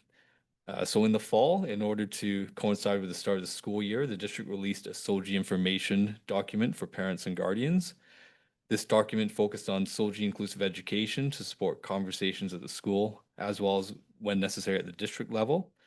We're aware that parents and guardians may have questions about SOGI inclusive education and how it looks in the classroom. School-based staff continue to be committed in supporting parents with these conversations and using this resource as a guiding document. Goal 4 is that the Richmond School District will communicate effectively amongst students, staff, families, and partner groups about implementation of the policy. The communication plan includes a SOGI newsletter that's entitled Ask the Kids and is published 4 times during the school year. And this newsletter focuses on a variety of topics designed to support staff in their work through a SOGI inclusive perspectives. Other ongoing initiatives include, as part of the SOLGI Advisory Committee, having partner groups, for example, Vancouver Coastal Health and City of Richmond attend each broader advisory meeting, as well as subcommittee meetings. And through this connection, the district continues to share updates as well as community resources that are available to students, staff, and families. So in conclusion, the district appreciates the ongoing commitment of all members of the SOLGI Advisory Committee to the work of implementing Policy 106, supporting students and staff who identify as part of the 2S LGBTQ+ community through a lens of equity and inclusion contributes to the district's nurturing of safe and caring school communities. Happy to take any questions or comments. Thank you, Director Johal. And we have some questions. Trustee Larson, go ahead. Comment. Couple of comments. I think the growth of the committee itself and what's happening is really wonderful to see. It has become a safe place. Just even for, you see the kids that are coming and joining us in those meetings. And I think, you know, when you mentioned about the supporting of the staff and the children and what have you, I think it's really important for us all to remember that when we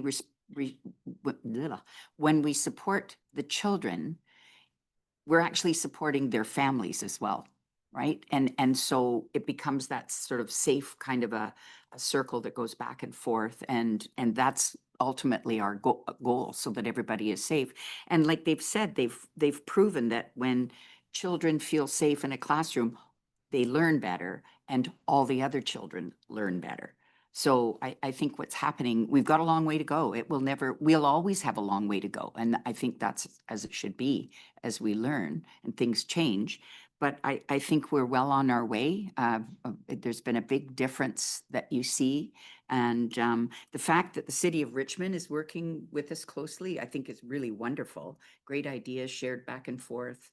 How should we do a community center? How should we do, what should we do with like the gender neutral washrooms and things like that? It was wonderful to hear the different groups with their suggestions. So yeah, I'm so impressed and so happy to see the way things are moving along. Thank you. Thank you. Thank you. Trustee Beliza. Thank you, Mr. Chairman, and thank you for this very comprehensive annual report.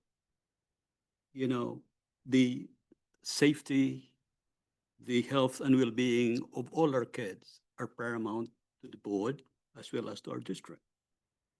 My question is, how does ISD 38 evaluate the effectiveness of Policy 106 in its administrative guidelines in fostering an inclusive environment for 2S LGBTQ and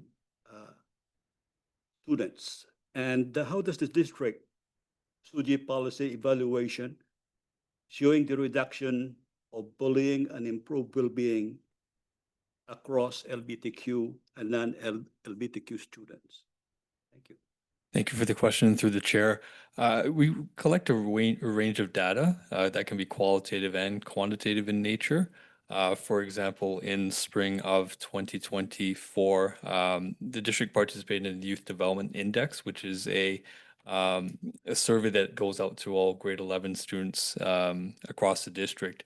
And some of that data that we received back from the Chart Lab at Simon Fraser University showed some of the responses of students who identified as 2S LGBTQ+ and how their responses compared to other students. And as part of the work of the SOLGI advisory, you can see certain gaps and certain areas of focus that are required in terms of how students who identify as such might be feeling in terms of maybe their sense of connection or belonging. So that's an example of some quantitative data that we have that we do certainly look at, and how can we better improve outcomes and feelings of belonging and connection for students.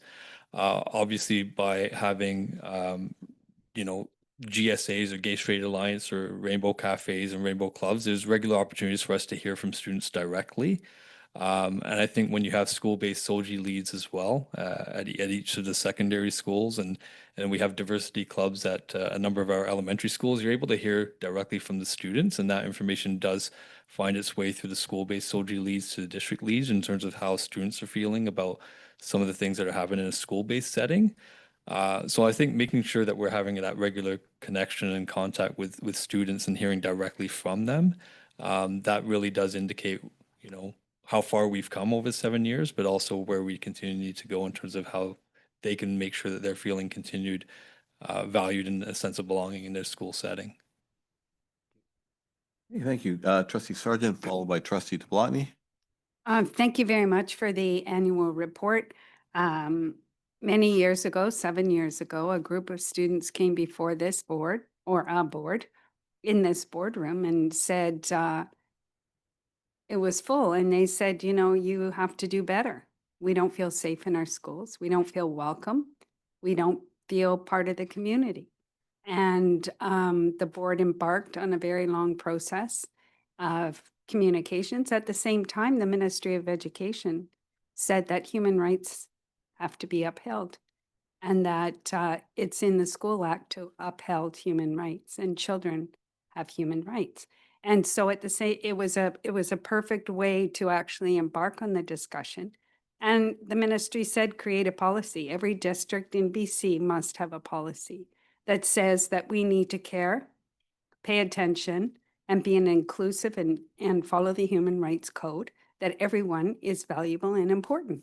And so it was one of the proudest moments for me as a trustee was to approve that policy. And I can see we're going down the path with the advisory committee and we're working really hard. I see that there's still lots of work to do. And I think there's a lot of misinformation, misalignment with maybe some of our community who think that a SOGI policy is something that it is not. And so I'm happy with the 4 subcommittees. I think all that, I do sit on the advisory committee now, and I can see people, each subcommittee is working hard on those things. But we recently had a student survey that we were working through, and I know eventually we'll see more of it. But I was concerned again that some students are feeling unsafe and they don't feel welcome. And so I think this work is still extremely important. And whatever we can do to help our school communities, but the broader community, understand that all kids need to feel good and feel safe. I think we just got to keep working really hard. So I applaud the committee, and I can't wait to see what we do with the info that we get from that survey. So thank you very much. Thank you. Trustee Tablotny. Yeah. I too remember the group of students coming forward and presenting to us about the need for a separate and distinct SOGI policy. And their stories were very compelling, and stories of having their lockers defaced and being humiliated, and it was just really disturbing. It was an aha moment for me, for sure. It's see that we needed to do this. And since then, you know, I sat on the writing committee for the policy. I have sat on the SOGI advisory committee, and it's just such important work. Putting that advisory committee in place really brought the policy alive, and it was so important to continue to ensure that that policy was being worked on, that the recommendations within it were being implemented and are still being implemented. And the input from students is, I have to echo your comments, Director Johal, about the students participating and sharing information with everybody on that advisory committee. And also we had students involved in the writing of the policy. So their input is crucial.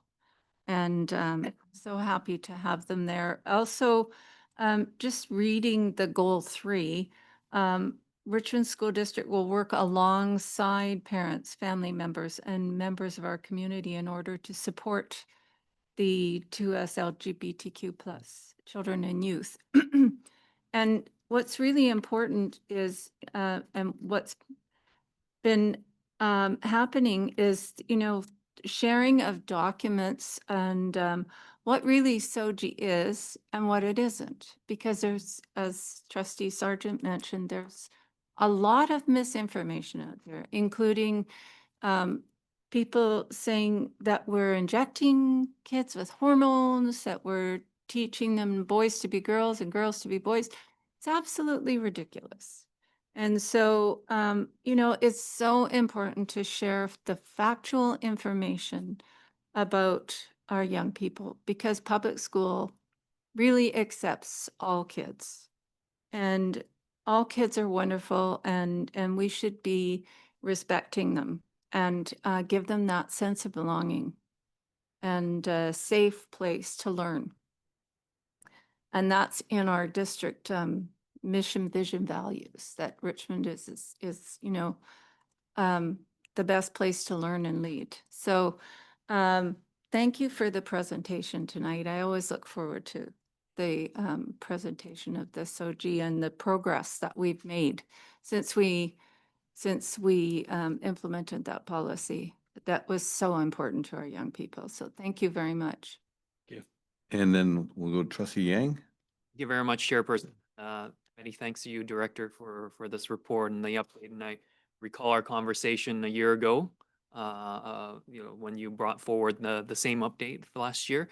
You know, obviously, a lot changes within the year, and so I guess my question to you is, you know, if there was one priority that students or staff who belong to the 2S LGBTQ+ community have identified as kind of a top need, what would you say that is? Is it more safe spaces? Is it more opportunities for dialogue with various community groups, with the broader school community?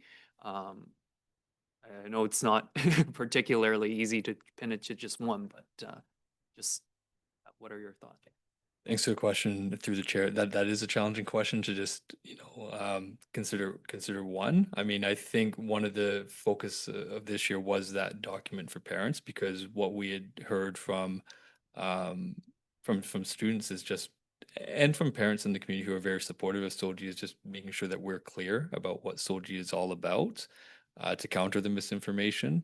I think having safe spaces where there can be open dialogue and you can hear directly from students in terms of what they need and what they require in terms of connection and belonging is so important. So I think it's really about ensuring that we continue to have safe spaces where students can share, you know, where they're at, and also, you know, talk about what they appreciate in terms of the support that they're getting in school settings from staff who work directly with them.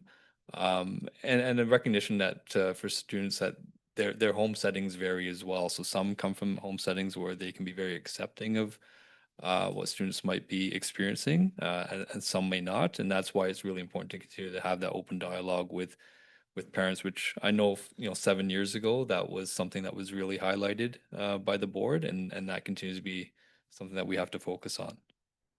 Well, thank you very much for that, and I hope you know that as you do this work, I hope you have the full confidence that you have the support of all 7 trustees on this board to continue to carry out that work. So thank you very much. Thank you.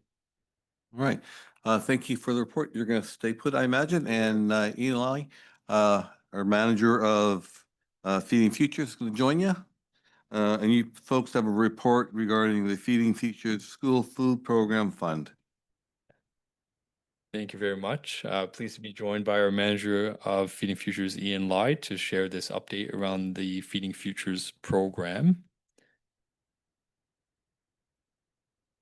And brief overview, we do have, even though it looks like a lot of items, we do have a relatively, you know, concise report, just focusing on where we're at with year 2 of Feeding Futures. And we'll talk through these different topics that are listed on that current slide.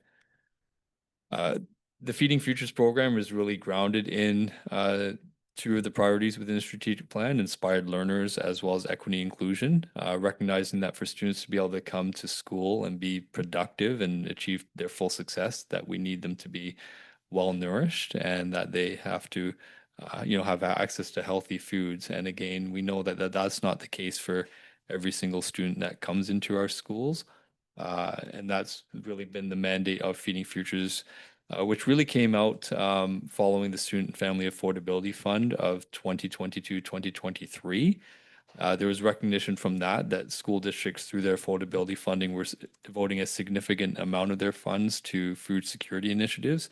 And hence, starting in 23-24, we had Feeding Futures established, and very fortunate to have the opportunity to hire Ian in the manager role.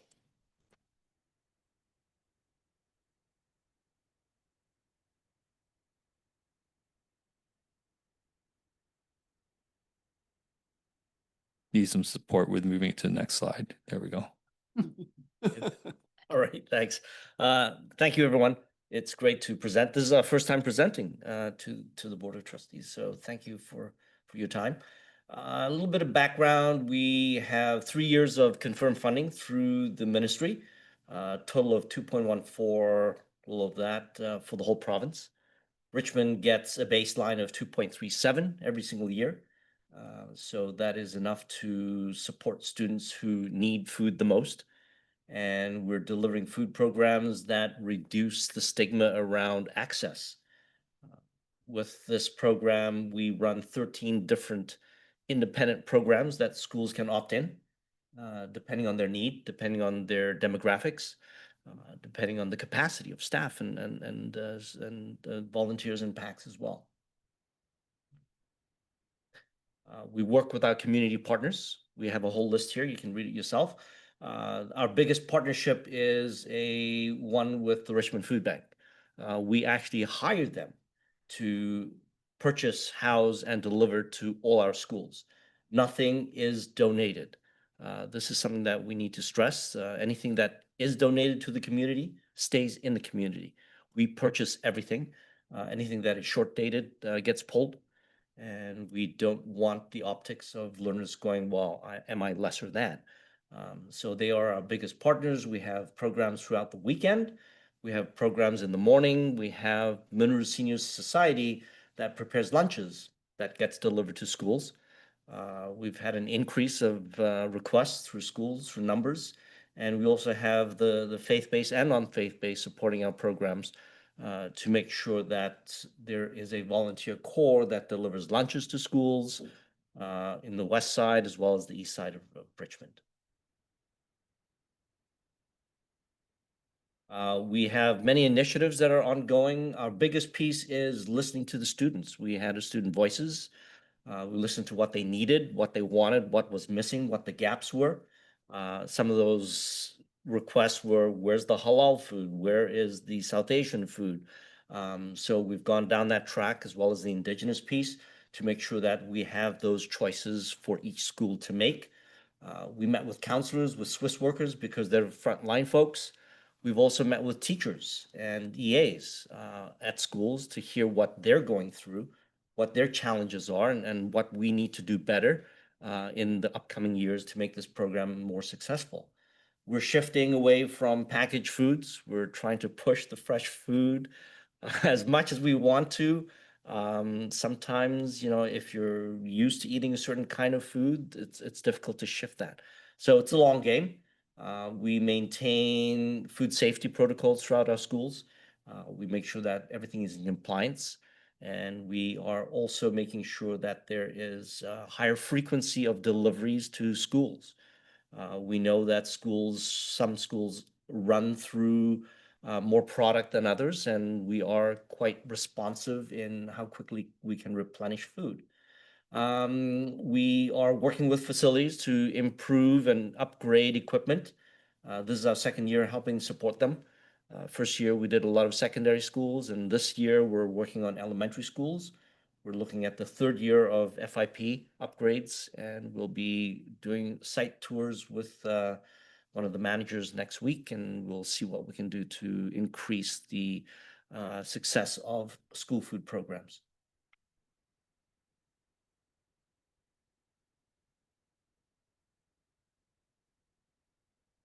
Next slide, please.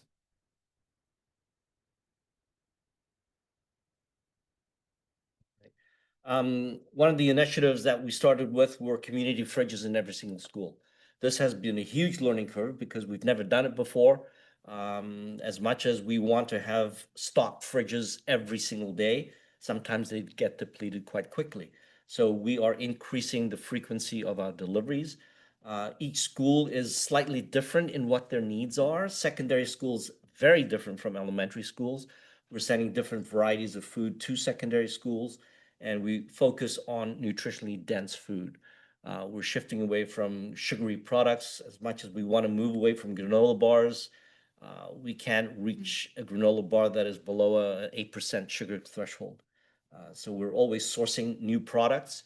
I just came from a food convention, and there are lots of producers out there that are local. We want to support local. We want to support small. We want to keep it within our community. So the fridges are something that each school has found a way to make sure they get stocked, replenished, and some are better than others. And again, it's this relationship that we have with the administrators, with the staff, to make sure that we can get the food to the students that need it. This little fun picture from Thompson Elementary. It's a fruit party. You know, we have eggs, we have yogurts, we have fruit cups, we have cheeses as well. So we're trying to make sure that there is a variety of food. There's hummus now, there is guacamole. So every delivery, it's slightly different depending on what the schools want. Administrators have full access to that master spreadsheet. They can input what their needs are. Sometimes it falls short because administrators are super busy and they're running a school. Food is sometimes not the highest priority. Education is, but it ties hand in hand.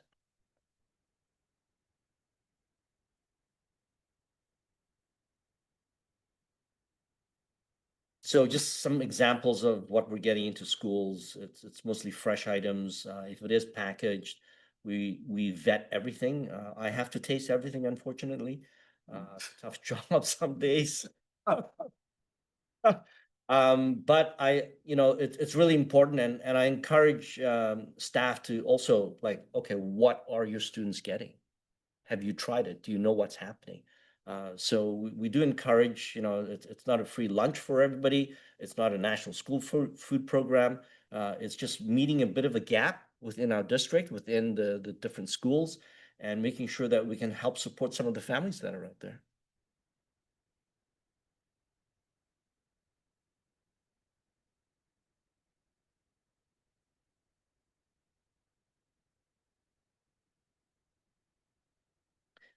So as I mentioned, we are trying to buy BC.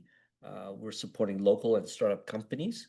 Normalizing food access in school is a continual challenge. The language around gatekeeping has been difficult. We need to reframe and rephrase how we engage with students when they come to a fridge or when they're looking for food. We're increasing the variety of fresh. We are building sustainable distribution systems.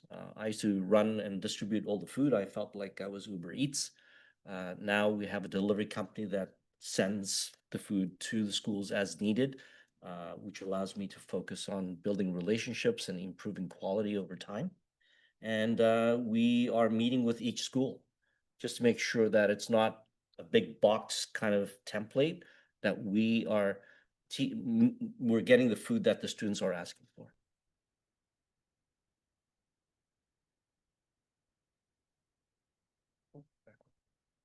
Thank you, Ian. In terms of other funding sources that we currently have in place, this year, the federal government entered into an agreement with each province to also provide funding through the National School Food Program. So that's 3 years of additional school food program funding, and we're currently in year 1. And this really does augment the supports provided by Feeding Futures. Richmond School District's allocation was just over $39,000. So quite small compared to what we're receiving in Feeding Futures money. However, we were able to use that money to augment some additional support for 12 schools that were identified as needing some additional food security supports. We also have longstanding the Feeducate 38 program. And for many years, we've been able to receive and continue to receive funding through community donations. That Feeducate money is specifically allotted for students who may be considered vulnerable. So the funding for Feeducate is accessed regularly by the Indigenous Success Team, staff in our alternate programs, integrated child and youth teams, as well as our community school programs. So we're very fortunate to have Feeducate, and we're in a position right now where, because of Feeding Futures, we have significant funding available, but we do want to ensure that Feeducate is also able to meet specific needs in some of those programs as well.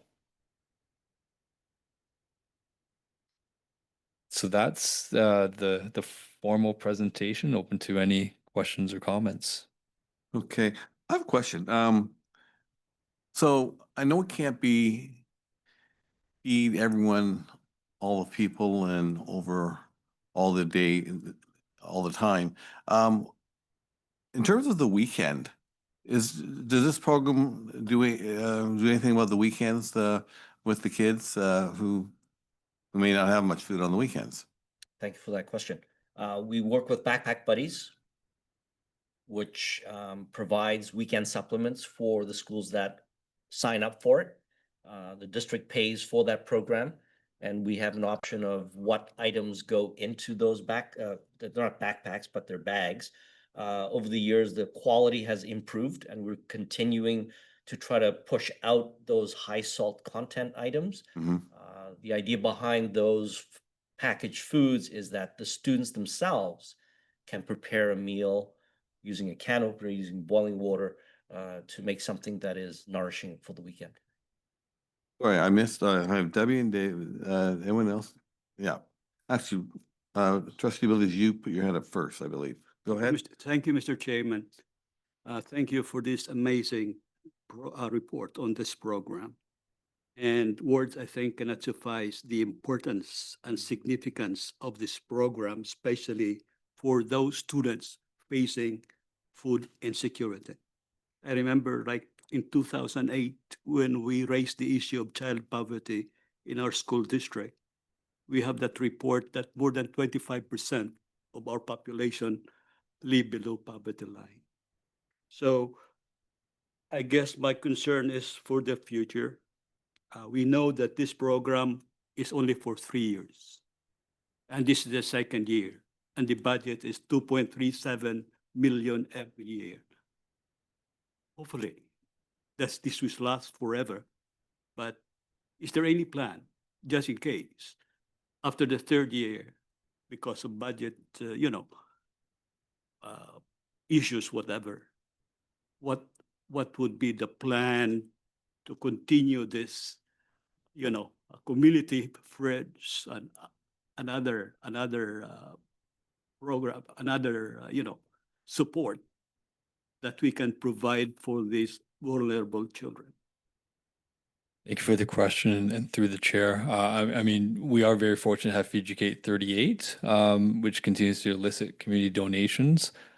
We do know that we have 3 years of confirmed funding, which includes next year, 25-26. At this time, we don't have confirmation of how things may look beyond that. Thank you. Trustee Botany, followed by Trustee Yang. Yeah, well, I was also going to comment on, we're in year 2, and we have another year, but trustees will need to advocate for more funding. That we're going to have to demonstrate that this program has worked and convince politicians that it needs to continue, and also our federal politicians, which we did talk to. We supported the food bank in asking for a national food program. So, it's important to continue the advocacy for our young people that do not always get fed adequately, or, have some food insecurity. But I did want to ask you about the status of our breakfast programs. How are they doing? I know our Rotary does a breakfast once a month at Grower. And it's very heavily attended by both parents and students. And we make pancakes and we have cereal and yogurt and all kinds of, health fruit and lots of healthy options. But just wondering about other schools, because I think some schools are struggling to provide the breakfast for students, and some of the teachers are trying to do it themselves. And is that important? And is there any strategy to increase the breakfast programs? Maybe using outside resources. Through the chair, breakfast programs are running in schools. It is based on school capacity, staff interest, staff capacity as well. We do get funding through Breakfast Clubs of Canada, and that is distributed to, I believe, 11 schools. We have enough food to go to breakfast clubs if schools need it and if they have the capacity. I feel it is sometimes challenging when you have teacher champions that have been doing it for a while, and when they cannot do it, or they're away for that week, or due to illness, there's a sense of guilt. So I feel we need to distribute that load amongst other staff members, and hopefully build a stronger community, either with PACs, with volunteers, with Rotaries or service clubs, to make sure that students have access to food in the mornings. Okay. Just to add to that, and thank you, Ian. I mean, what we have also found is it may be challenging just for the reasons Ian cited for schools to be able to provide, a full hot breakfast on a regular basis. So a number of schools have shifted to a grab and go model. So as Ian mentioned, the food is available. It just might look different in terms of students being able to come in and pick up something, and whether it's a fruit, a drink or something in the morning that they can grab and go off and start their day. So it could look different based on what staff or volunteers might be available at the school. I'm going to Trustee Yang, followed by Trustee Sargent, followed by Trustee Larson. Go ahead. Thanks very much, Chairperson, and again, thanks for the report, Director, and Ian, our manager. Thank you very much. I know you've done extensive food security work prior to your work here for our district, so commending you for all your work, as well as our community partners as well, the ones that you listed in tonight's presentation. I think one thing that stuck out to me was how extensive you're able to collaborate with various level of staff to do this. You mentioned Swiss workers, you mentioned school-based educators. It's really all across the board, and a team effort to make it happen. So kudos to you. I think much have been said about capacity of these programs and access, and the challenges will always be trying to expand all of those factors, and that all comes down to resources. So in fact, the letter that we have in our agenda tonight that stemmed from a motion last board meeting was to ask our federal decision makers to come to the table with more support.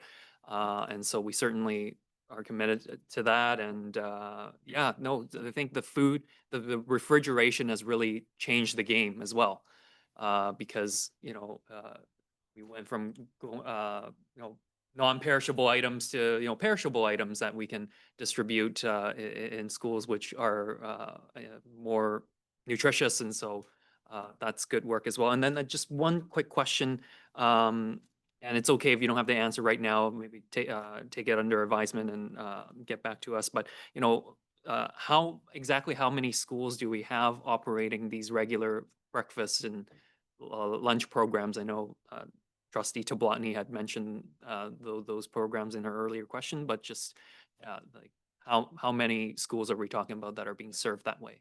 Through the chair, we have 11 breakfast programs in the district. There are 15 schools that are getting lunches through Mineral Senior Center.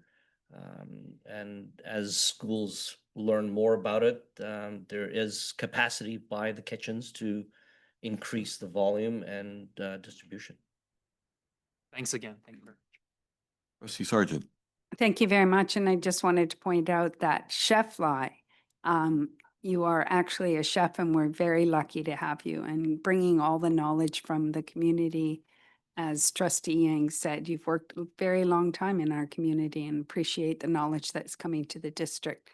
Appreciate all the hard work in the report and the update. I do have concerns around the rising expectations of feeding youth, which we should. It's the right thing to do. We know it can help children learn. But I am very concerned that the funding doesn't continue.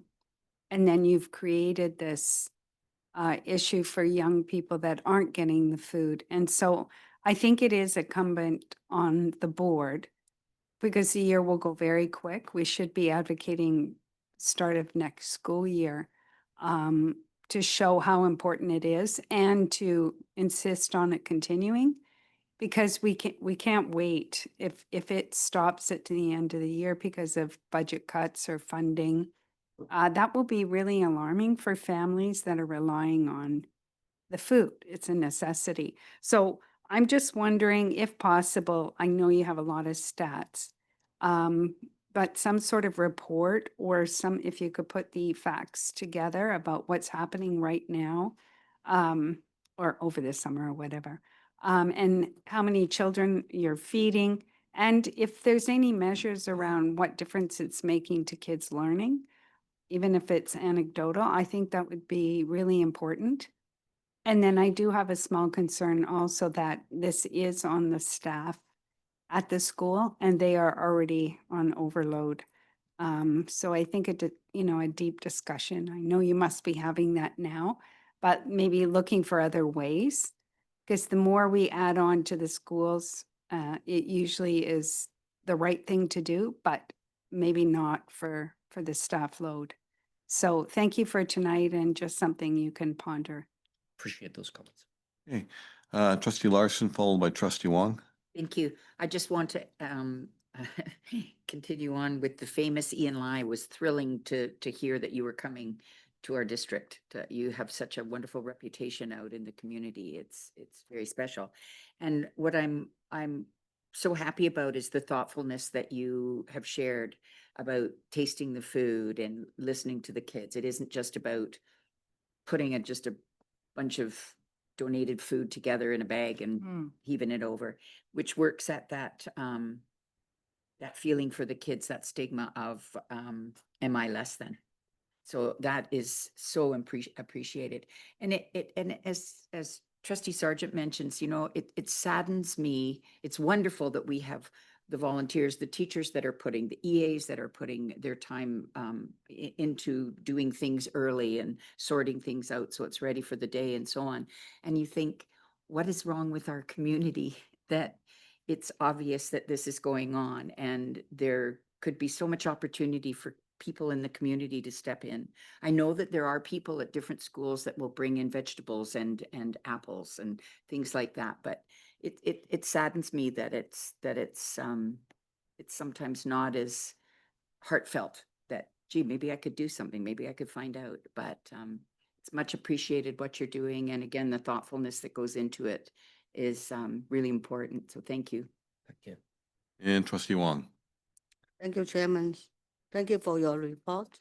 So I have one question, is that I suppose international funding, the food program funding is for all the district school, but now as I can see that there's a 12 school have been identified to receive this national school food program.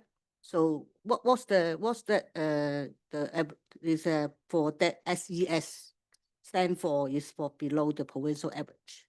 Thank you for the question through the chair. The SES is a socioeconomic status, so that refers to just certain factors that the province identified in certain school communities, and that could relate to a family's income level, occupational status, really to get a sense of which school communities might benefit most from that additional funding. So the Ministry of Education and Childcare had identified a certain number of schools that would benefit from that additional funding. And then Ian and I looked at just, certain other needs and qualitative, quantitative data that we have within the district to identify some additional schools that would benefit. So, for example, alternate schools like Station Stretch or certain schools in other parts of Richmond, whether they're elementary or secondary, we identified 12 schools that would benefit the most just based on that data from the province, but also some of our internal data as well. They need to collect the SES, the data to just like Okay, the money funding. The province had the SES data that they shared with us, and then we looked at it because they also gave us the opportunity to say, okay, here's the schools that we identified based on SES data, but then they left it open to us to identify additional schools that could also receive some of that funding as well. Right, gentlemen, thank you very much for your report. The need is always going to be there, and hopefully the food will be there for us to give to them, and so keep up the good work. We're going to move on to our next report. And that is, we have a 2024 check donation report. Our Assistant Secretary Treasurer is not here tonight, so Secretary Treasurer Lang, you can take any questions and any comments about the report? Sure, certainly. Thank you, Chairperson. Trustees, my report is on page 43 of the board meeting package. And I'm pleased to report that in 2024, the district received a total of over $377,000 in charitable donations. And on behalf of the school district, I'd like to extend our sincere appreciation to all of the generous individuals and organizations who contributed to the school district. Their support plays an important role in enhancing our students' educational experiences. Last but not least, I'd like to acknowledge our Financial Services Department and Assistant Secretary Treasurer Maria Fu for their amazing work that the team does to support our schools and the school district. Thank you. Thank you. Do we have any questions? Looking down both sides, no question. Thank you very much. We'll move on to our next, and we'll have a recommendation regarding our 2026-2027 5-year capital plan. A report from our Secretary Treasurer attached. Yeah, thank you, Chairperson. Our report is on page 46. The 5-year capital plan is built on the district's long-range facilities plan. It's consistent with the priorities and goals we set out in the strategic plan. And according to the School Act, the Board of Education is required to approve a 5-year capital plan every year and submit it to the Ministry of Infrastructure for funding consideration. And therefore, staff, we recommend that the Board of Education approve the 26-27 5-year capital plan for submission to the Ministry of Infrastructure. Again, last but not least, I really want to acknowledge the significant contribution by and the wonderful work done by our facilities Richmond project team and the planning department. They played an important role in revitalizing or updating our long-range facilities plan.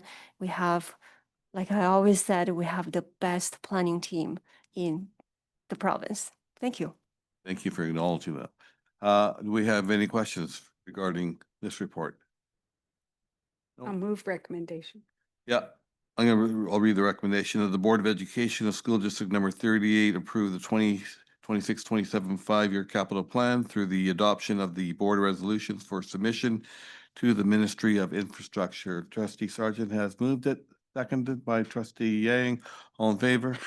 The recommendation is carried. Thank you. All right, item 7F, another recommendation here regarding the 2025-26 eligible school site proposal, and another report from our Secretary Treasurer. Yeah, thank you, Chairperson. Our report is on page 54 of the public meeting package.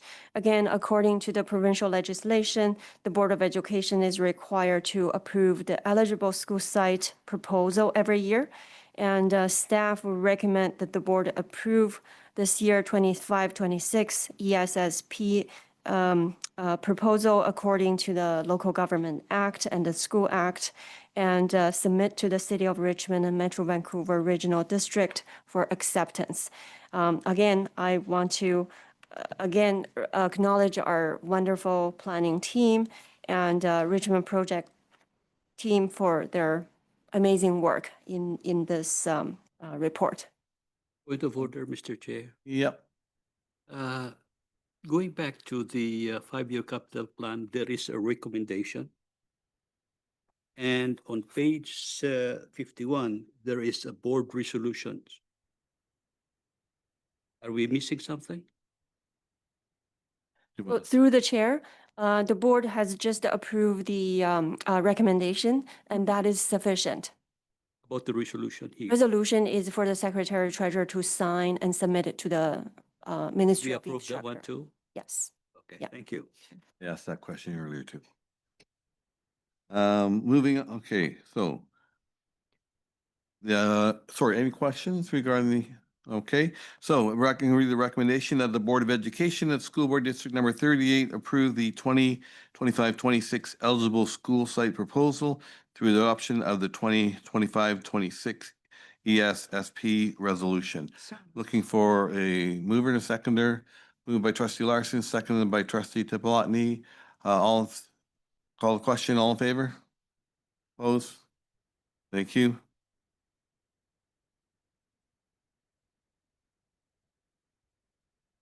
Okay, we have another recommendation. School charges for the 2025-26 school year. There's a report from the superintendent of schools attached.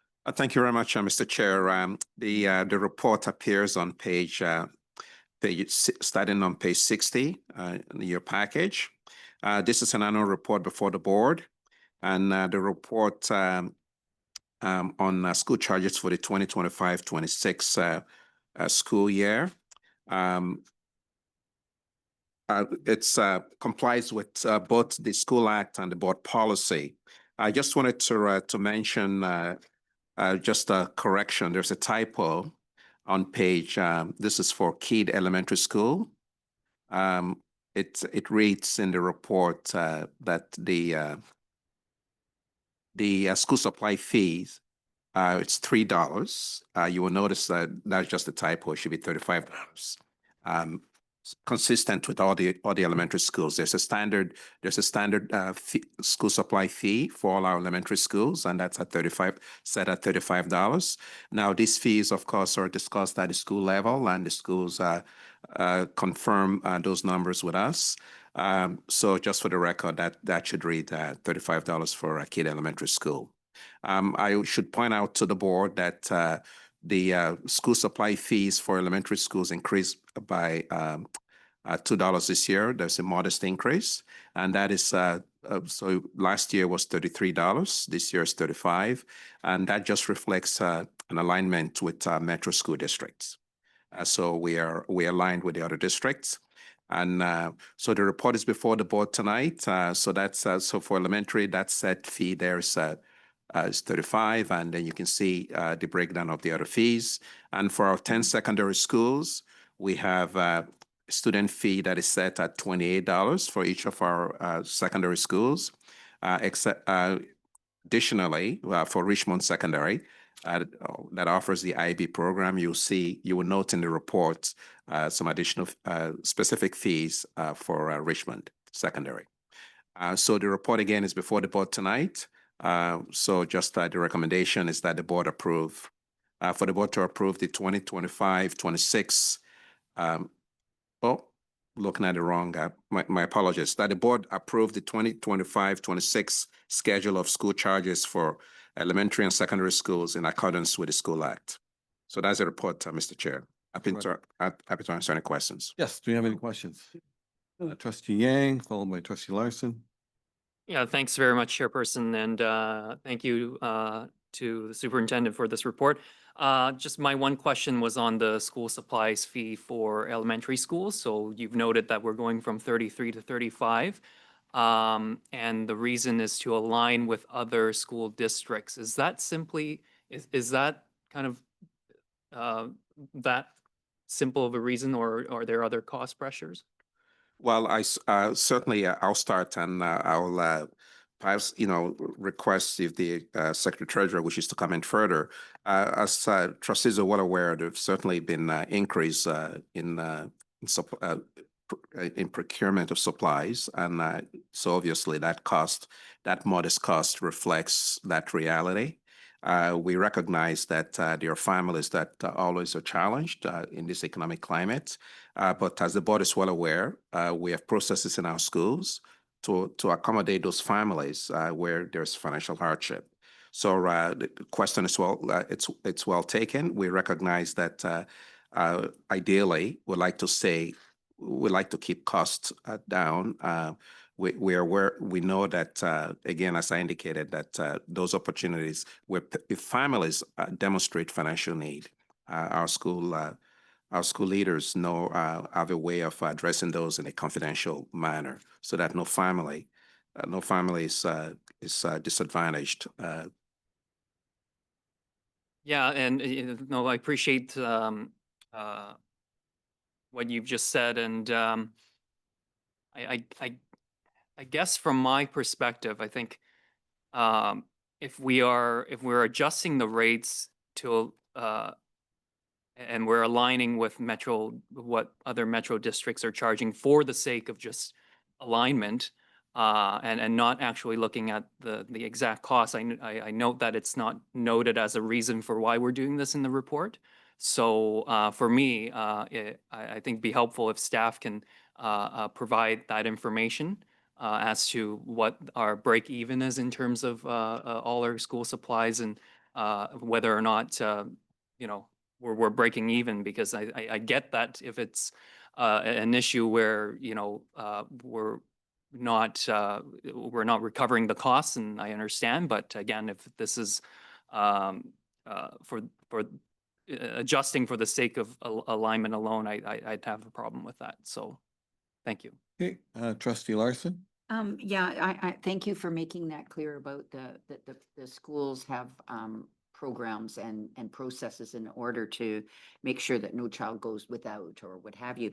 And what's happening also that I found out at a lot of our schools is that not only do they do something like that, but they also, when kids have bought or families have bought school T-shirts or school memorabilia, when the kids have grown out, they've donated it so that it also, there's other areas. So they're doing a lot to provide what's needed to a lot of the children, so that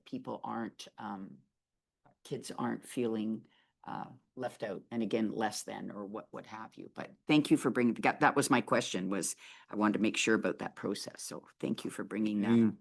Any more questions? Or I can read the recommendation that the Board of Education approves the 2025-26 schedule of school charges for elementary and secondary schools in accordance with the School Act. Looking for a mover and a seconder.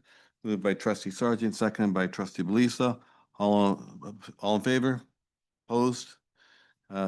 Recommendation is carried.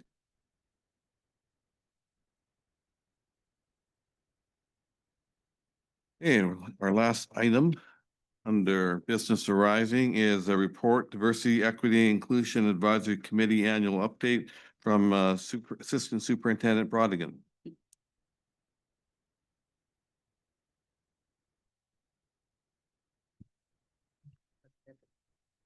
Evening.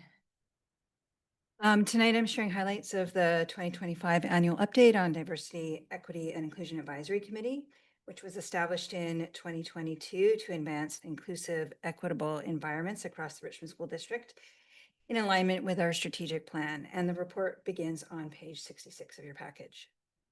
The DEI advisory, comprising representatives from trustees, CUPE, RASA, RDPA, RMAPS, RTA, students, and district staff, has made strides this year in our priority areas. And following are some highlights of our key achievements and next steps.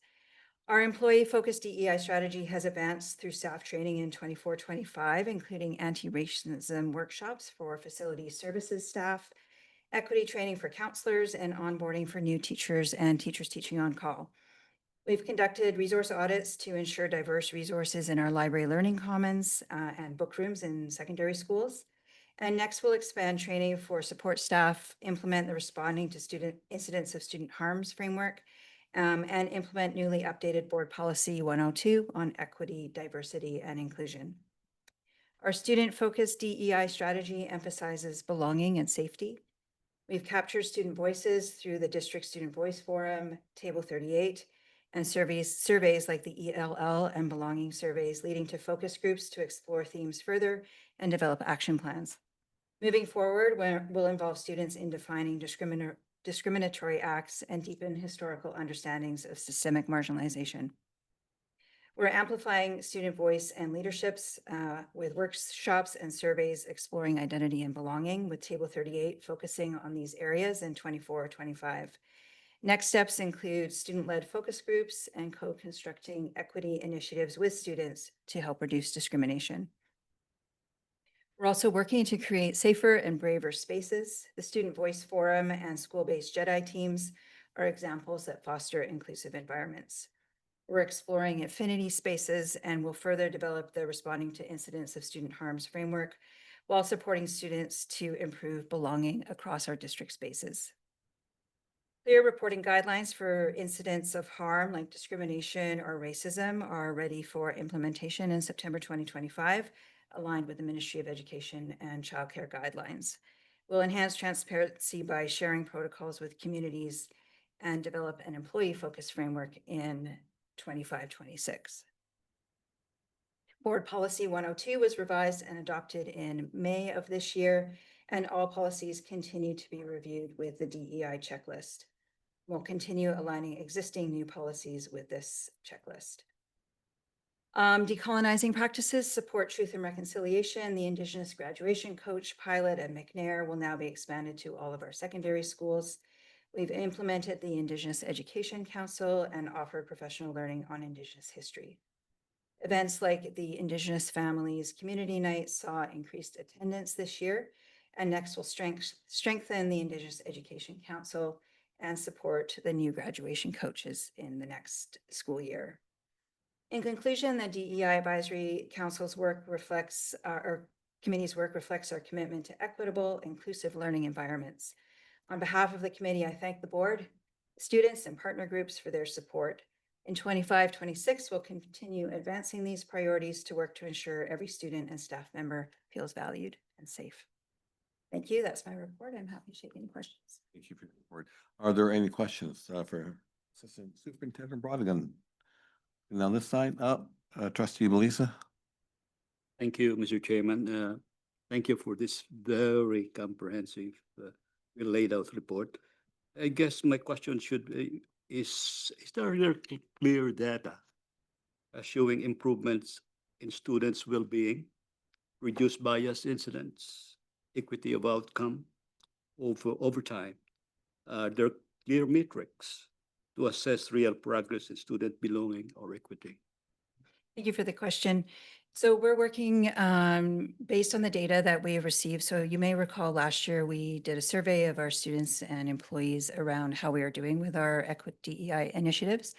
And some of the feedback that came back resulted in the initiatives that we focused on this year. For example, working on the Responding to Student Harms framework, because there was a call to be really clear about how we handle incidents of harm and make those protocols transparent to the community, and so that people feel safe to report when something happens. Also, the Indigenous Graduation Coach pilot that we're expanding to all of our secondary schools is in response to data that we have, that we know that our Indigenous students are not graduating secondary school at the same rate as the rest of the student population.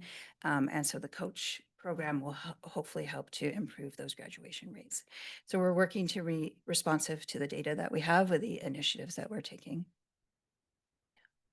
Thank you. Are there any more questions? Looking both sides, don't see any. Thank you very much for your report. Okay, we're moving on to new business. We have a 2024 Climate Change Accountability Report Summary.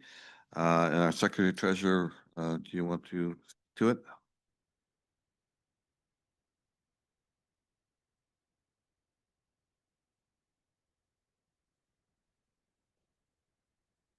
Yes. Thank you, Chairperson. I'd like to introduce Director Richmond Project Team, Mr. Jonathan Ho, to present the report on behalf of Director of Facility Services, Chris Wilkins. Thank you, Mr. Chair. The detailed report can be found in your board package starting on page 73. I'm going to go over a carbon report a highlight package for the calendar year 2024, which is how we have to report to the Climate Action Secretariat.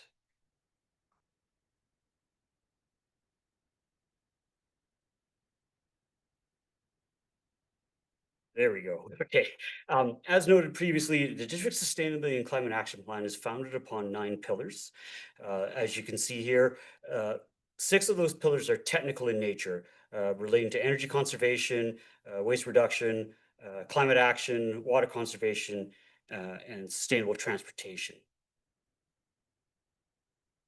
The focus, if I could summarize the Sustainability and Climate Action Plan, has certain key targets. And with respect to the 2024 Carbon Climate Change Accountability Report, it focuses on the box in the upper left-hand corner, where the district is responsible for reducing our building emissions, greenhouse gas emissions by 50% by 2030, and reducing our fleet emissions by 40% by 2030.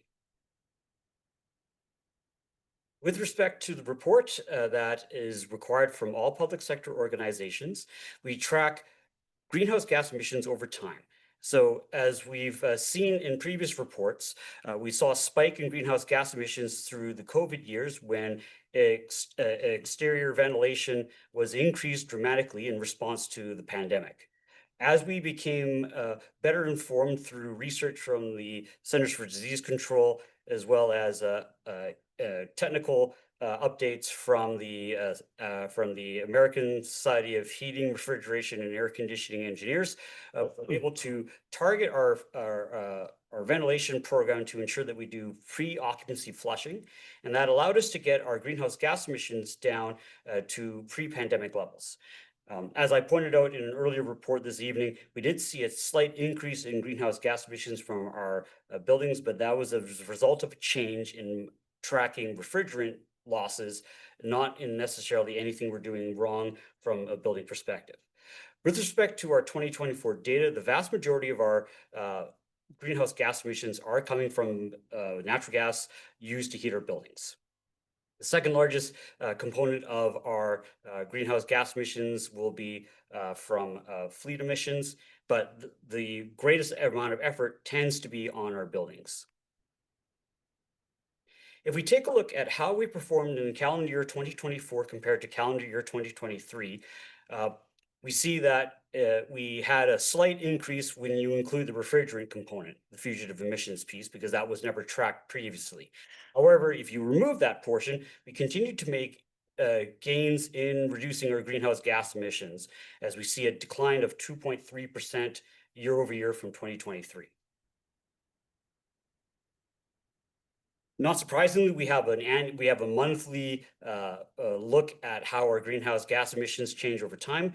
We have an increased number of emissions when it comes to the winter months, not surprisingly during heating season, and during the summer months where we basically run natural gas primarily on domestic hot water systems. Boiler systems are shut off during the summer period.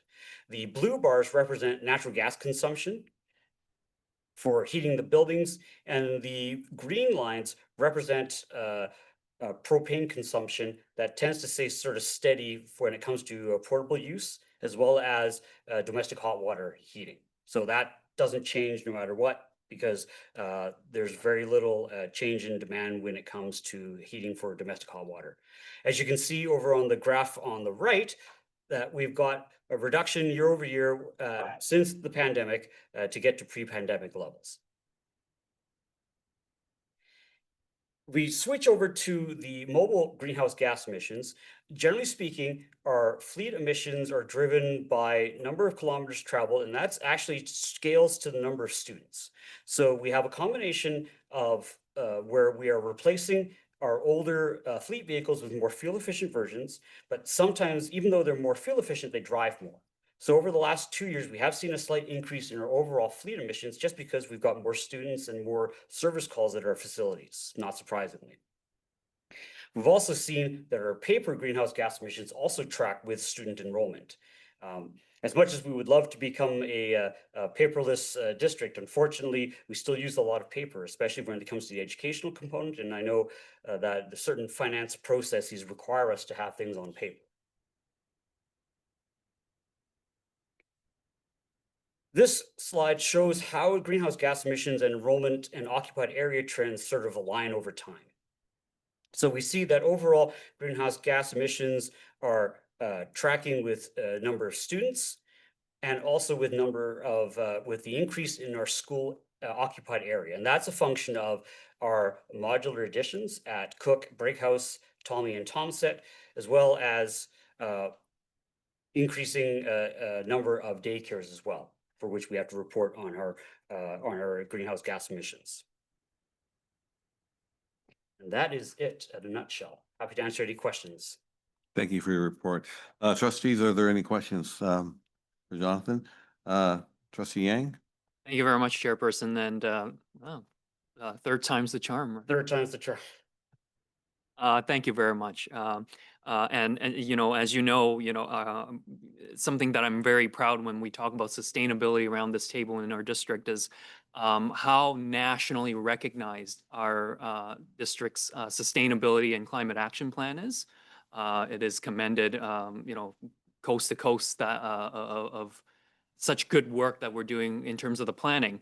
Now, much of what you've reported on tonight is the rubber hitting the road, right? Is how we're doing in terms of meeting those targets. And obviously there's room for improvement, particularly with our GHG emissions from buildings. And that's, obviously a big chunk of our emissions. So I just wanted to take this opportunity to thank you for this. Thanks facility staff for all their work.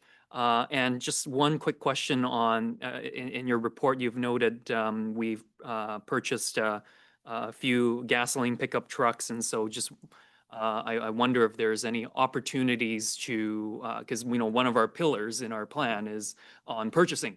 And so just to see if there's any opportunities to improve that moving forward, because, we do want to lower emissions, not only with buildings, but with, our fleet emissions as well. And, doesn't help if there's gas cars floating around, right? Yeah, through the chair, certainly one of the challenges when it comes to our white fleet vehicles is that we need a certain amount of towing capacity in order to move our off-road vehicles, in order to use them, so bobcats and so on, to move them to our school sites. Oftentimes, electric vehicles don't have the towing capacity in order to move that equipment. So where we do buy those vehicles, we try to do is move away from diesel where possible, more heavily greenhouse gas intensive fuel to a gasoline. So that already is a step in the right direction. But certainly modern vehicles also tend to make much more use of lightweight aluminum in vehicle chassis, which helps reduce weight, even though if we do have to use a diesel engine, we do require less diesel use over time compared to our older vehicles. And understanding that there's many products out there nowadays, right? So you're trying to tier it, going down from, avoiding, as you said, diesel as much, and, hybrid and so on and so forth. So I'm sure that's a bigger discussion on as part of the purchasing piece that we try to address as well moving forward. Thank you. Any more questions? Not seeing any. Thank you, Jonathan, for the report. Okay, we're moving on to new business item B. We're looking for a recommendation regarding our Richmond International Education tuition fee increase effective for the next year, or 26-27 school year. Thanks. Hey, Sean. Thank you. Good evening, everyone. Thanks for including RIE in the agenda this evening. Yes, indeed, my agenda item is short and sweet today. It's a recommendation to put forward to the board for consideration, hopefully approval, for an increase in our international education tuition fee for the 2026-27 school year. By way of background, as always, we do our review of cost pressures and our peer programs, and and looked at where we fit. The table that I provided in the written report shows that with this fee increase, we will maintain our position sort of midpoint to upper third compared to our peer programs. And that fee increase will keep us competitive to our peer program in Metro Vancouver and Victoria as well. But also, I think it reflects the quality of our programming as well. I do not think that our fee increase would impact any way negatively our marketability or of our program in any way, shape, or form, particularly because our peer programs have either already raised their tuition fees already for the upcoming year or will the following year. I think also that the fee increase will allow us to maintain sort of stable program revenue, which will offset inflationary costs, all the market conditions that are changing and volatile in many cases as well. And I also think it will continue to offer or avail the board of flexibility in offering educational programs for all of our Richmond students. So my recommendation is as follows.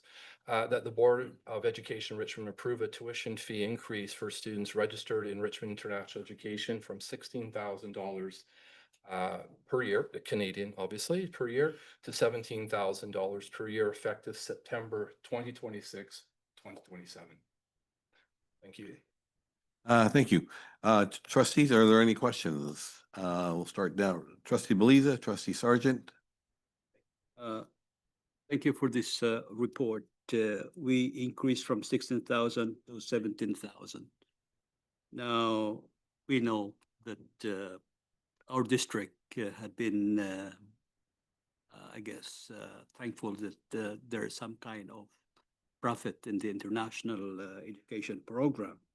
Now, with this change increase, how do you see the financial picture of the international program insofar as budgetary measure is concerned? Yes, thank you for the question. I do think it will allow us to at least stabilize or maintain a stable source of revenue for the district. As you know, there are a number of challenges every year. There always is. Certainly, we're still dealing, for example, not just our program, other international programs are still dealing with the effects of COVID-19. And in addition, we have other challenges that we know of, geopolitical issues that are ongoing, economic issues. Do we dare say tariffs, but things of that nature. So I think the increase does allow us to recognize that costs have increased. There's inflationary costs, collective agreements and whatnot. But it also allows us to be competitive. And we know that over the years, and when we can discuss our program and with our other peer programs in Metro Vancouver and Victoria as well, that being competitive is important. So it does allow us to have at least a stable source of revenue for which the board can use as they see fit. With the market changing condition, economic volatility, including changes in immigrations, and all these global problems that we have. Right. Now, you think that the 17,000 would be enough to meet the break-even point of this program? Yes, we will not be losing money in an international education program. Definitely not. Thank you. Thank you. Trustee Sargent. Thank you very much. Normally I'm for an increase that is reasonable and helps with the programming, et cetera. With a side note, it does contribute to our budget, but I like to think of it as the experience for the young person first. It's not just a cash grab. So with all the changes and challenges that you note, and the changes in the immigration rules and just, your department has done incredible work, especially considering all these things that they don't seem to be planned well, and they seem to be announced very quickly. And I'm sorry for all that. Given that, we want to make sure we're the district people choose. I heard you say in the beginning, would the increase at all be a detriment to say choosing from Burnaby or Richmond. Sorry, Burnaby, but you know, we want the students to come here. Yeah. And so what I heard you say, and I just want to reaffirm, the $1,000 you don't feel is a deterrent at all from having somebody come to us rather than someone else. No, I don't. And historically, when we look back at over the years, or the decades, or the time I've been here, we have increased our tuition fee. That has not been the case. In fact, not raising the tuition fee when our peer programs have, in fact, could have that type of effect for us. And so the tuition fee also reflects the quality of the programming and our, for example, the ELL support that we can offer, that we do offer in this district, which is not necessarily easy to find elsewhere. The programs, the courses that are on offer, the support we get, the students get at schools from administrators and counselors and the teachers, the quality of life that's also in our community, our facilities that are next to immaculate in almost all situations. So that quality of life, the quality of the education, what we're able to offer for supports, the location and is another aspect that's attractive for parents and students to come and study in Richmond. There are lots of wonderful places to study in Canada, right? We're not the only one, or around the world as well. But these are the things that we know from parents and students when they do choose to go overseas. And again, we've had this conversation in the past too, that parents are motivated to send their children overseas already to study. The students are themselves. So when we are there, we're not having to convince people that they should study abroad. They're already motivated to do so.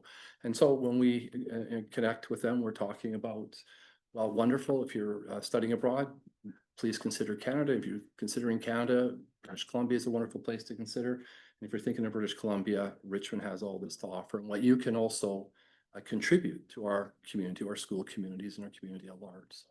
Okay, thank you. Yeah. All right. Move the Trustee- recommendation. let me read it and then. Recommendation that the Board of Education approve a tuition fee increase for students registered in Richmond International Education from 16,000 Canadian per year to $17,000 Canadian per year, effective September 2026. Trustee Yang has moved it. Looking for a seconder. Trustee Lisa, thank you. All in favor? Opposed? Recommendation is carried. Thank you very much. Thank you very much. And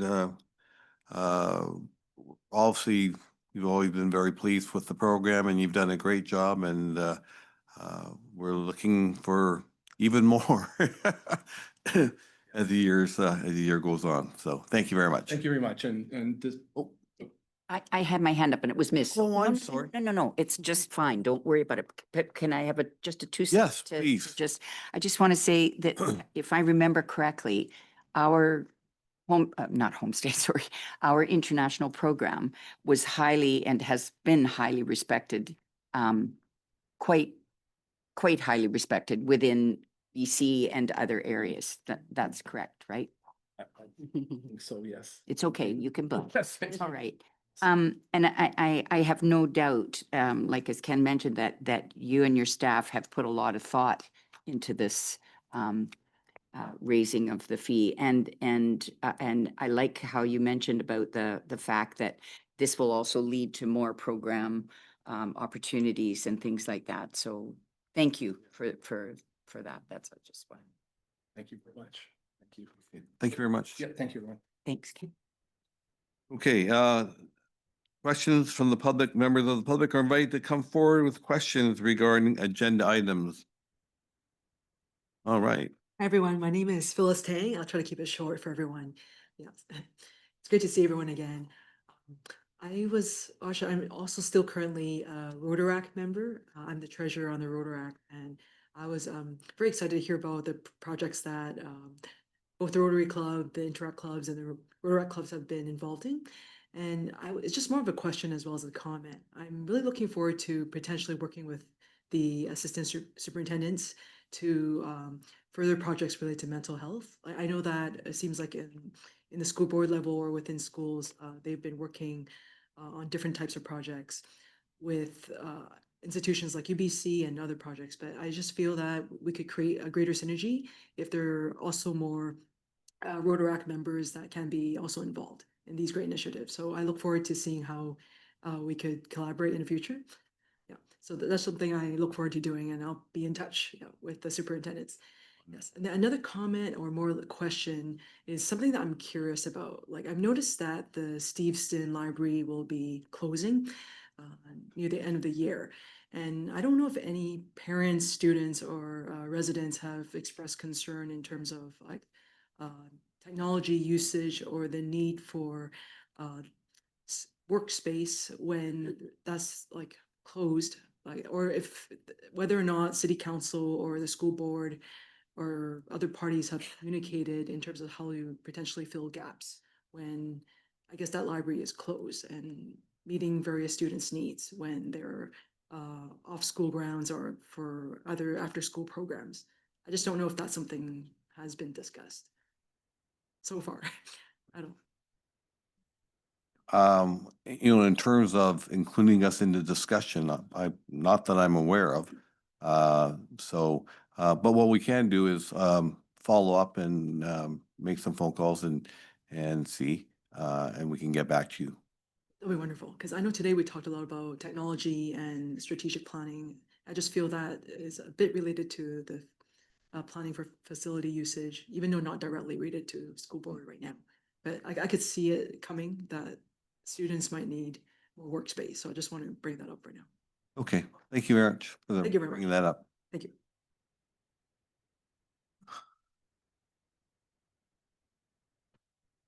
Hello, I come as a student from SD 38, and this is more of a comment.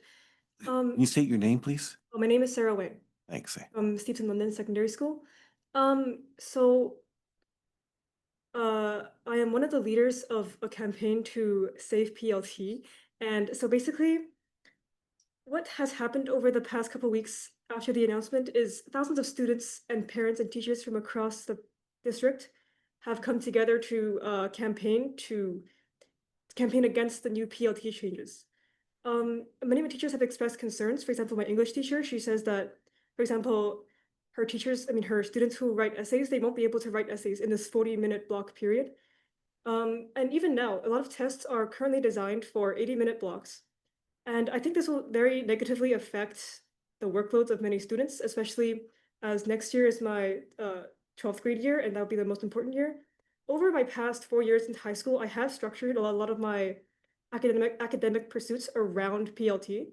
And I think this will very negatively affect many students across the district. And my question is, right now, over 2,000 students and parents have signed a petition to reverse the new PLT changes. And my question is, how does the district plan to respond to this feedback? Through the chair, first of all, thank you, Sarah. It's always student voice is always very important. Could you clarify for me? I don't quite follow. Are you saying that you write tests or exams during PLT currently? Oh, right now what happens is if a student misses a class because they are sick or because of another commitment, they can remake it. They can make it up during PLT. Right now, SLSS has 110-minute PLT, which allows students to write the entire test within the whole block, and that just lets students have that extra space or that breathing room to make up their lost assignments. And you said you're a student at Steveston London? Yep. Yes. So this is the first time I'm hearing that the concern around the scheduling of your test or I would have to, I'm going to suggest that we follow up with you after the meeting. So I will, if I'll speak with your principal tomorrow and just so that we can have greater clarity in terms of what your concerns are, because I'm not entirely clear what your concerns are. Oh, my concerns are mostly just regarding that the new PLT schedule doesn't support students learning any better than the current schedule. No, I understand that, but there are some schools currently that do not have where the PLT time is less than the 110. Did you say 110 minutes? Yes, I believe it is 110 minutes at our school. Okay, so currently we have schools that have less than 110 minutes. So what I'm trying to understand is how this impacts your ability to make up work. Or to write a test. So let's have I will follow up with your principal tomorrow. And Sarah, before you leave, if you don't mind, you're in grade 11? Yes, grade 11. Okay. So why don't we do this? Let's follow up with you after, I'll follow up tomorrow through your principal, okay? Thank you so much, Sarah. Thank you for your time.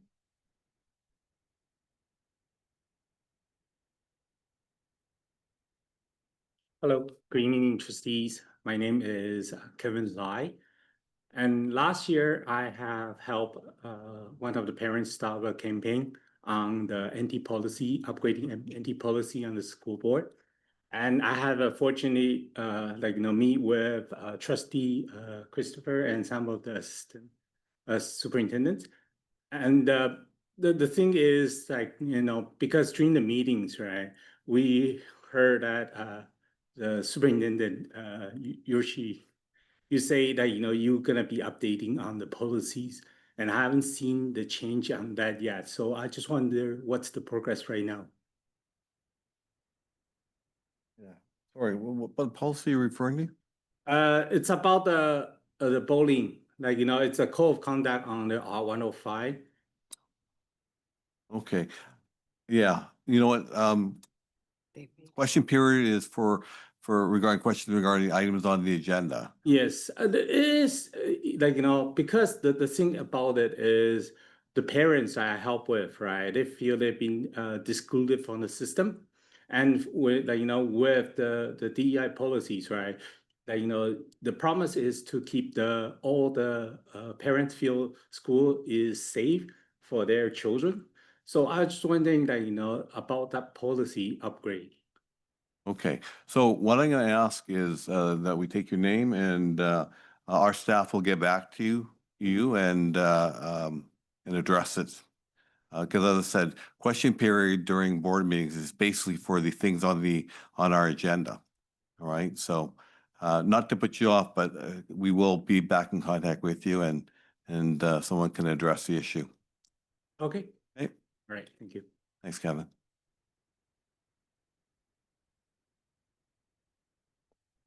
Are there any more questions, folks? Okay. We're now moving on to our standing committee reports. Audit Committee Chairperson David, Trustee Yang. Thank you very much, Chairperson. Our next meeting is September 16th, 2025. Thanks. Education Committee Trustee Larson. Minutes of the meeting held on May 14th, 2025 are attached for everyone's information. And our next meeting will be held Wednesday, September 17th, 2025 at 6 p.m. Facilities and Building, which I'm the chair of. Minutes of the meeting held May 7th are attached for information. Next meeting is scheduled for Wednesday, September 3rd, 2025 at 4:30. Finance and Legal Chairperson Trustee Sargent. Thank you very much. Meeting was held on Wednesday, June 11th, and our next meeting is scheduled for Wednesday, September 17th at 10 a.m. Okay, and as usual with Policy Committee, we got a bit of work here. Trustee Tablotny. Yeah.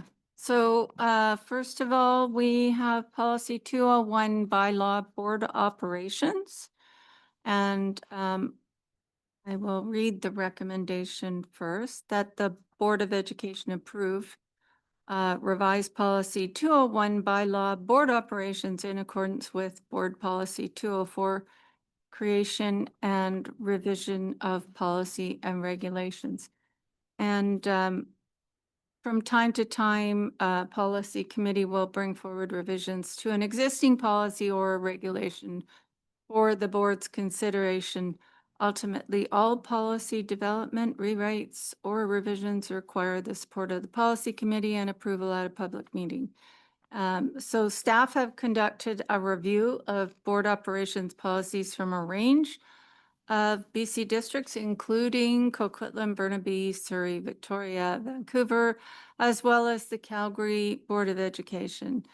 And so the draft revisions to policy 201 bylaw board operations are is guided by the need to provide greater clarity to public and staff and trustees regarding the process and expectations for approval relating to individuals or delegations requesting to present a brief to the board at a public meeting. And so our policy did need updating, and so it has gone through the committee.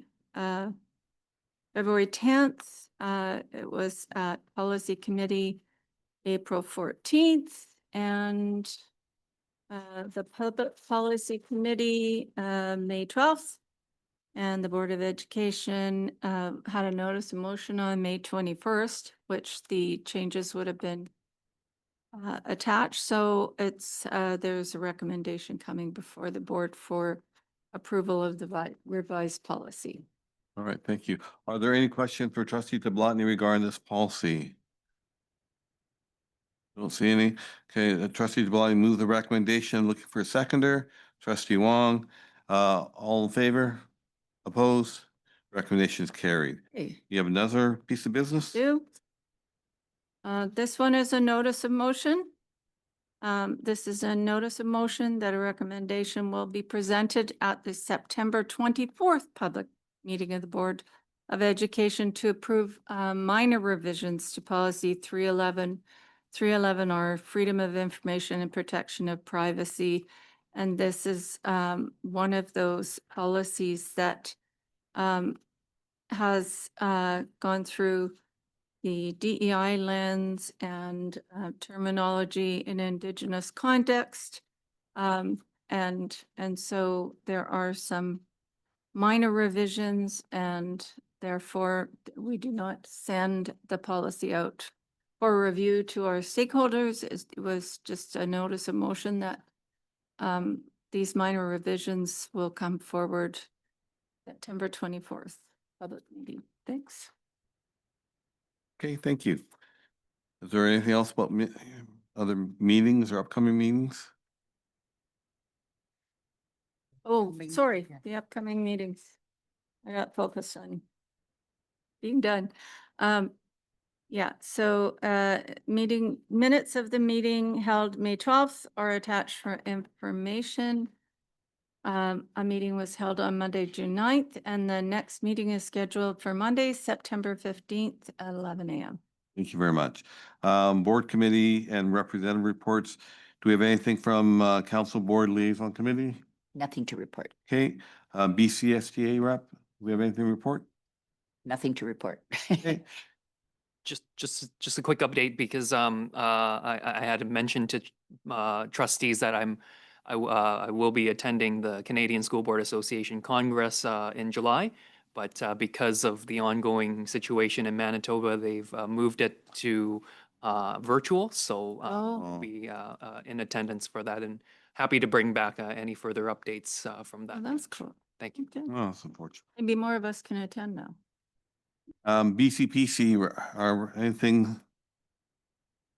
BCPC, there is a call, board, 3 calls, one for board chairs, one for the rep, and one for staff, that on the 24th, I believe. Okay. So we shall wait to see what that's all about. Okay, under correspondence, there's nothing for action. For information, we did receive, actually, a letter from the Board of Education to the Richmond, our Richmond MPs dated May 30th, 2025.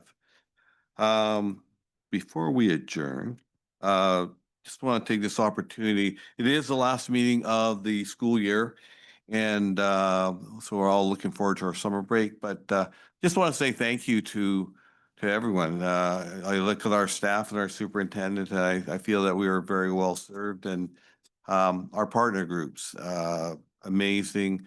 The one thing that I hear a lot about when we talk about schools and Richmond is relationships, and I think we do a very good job of working together.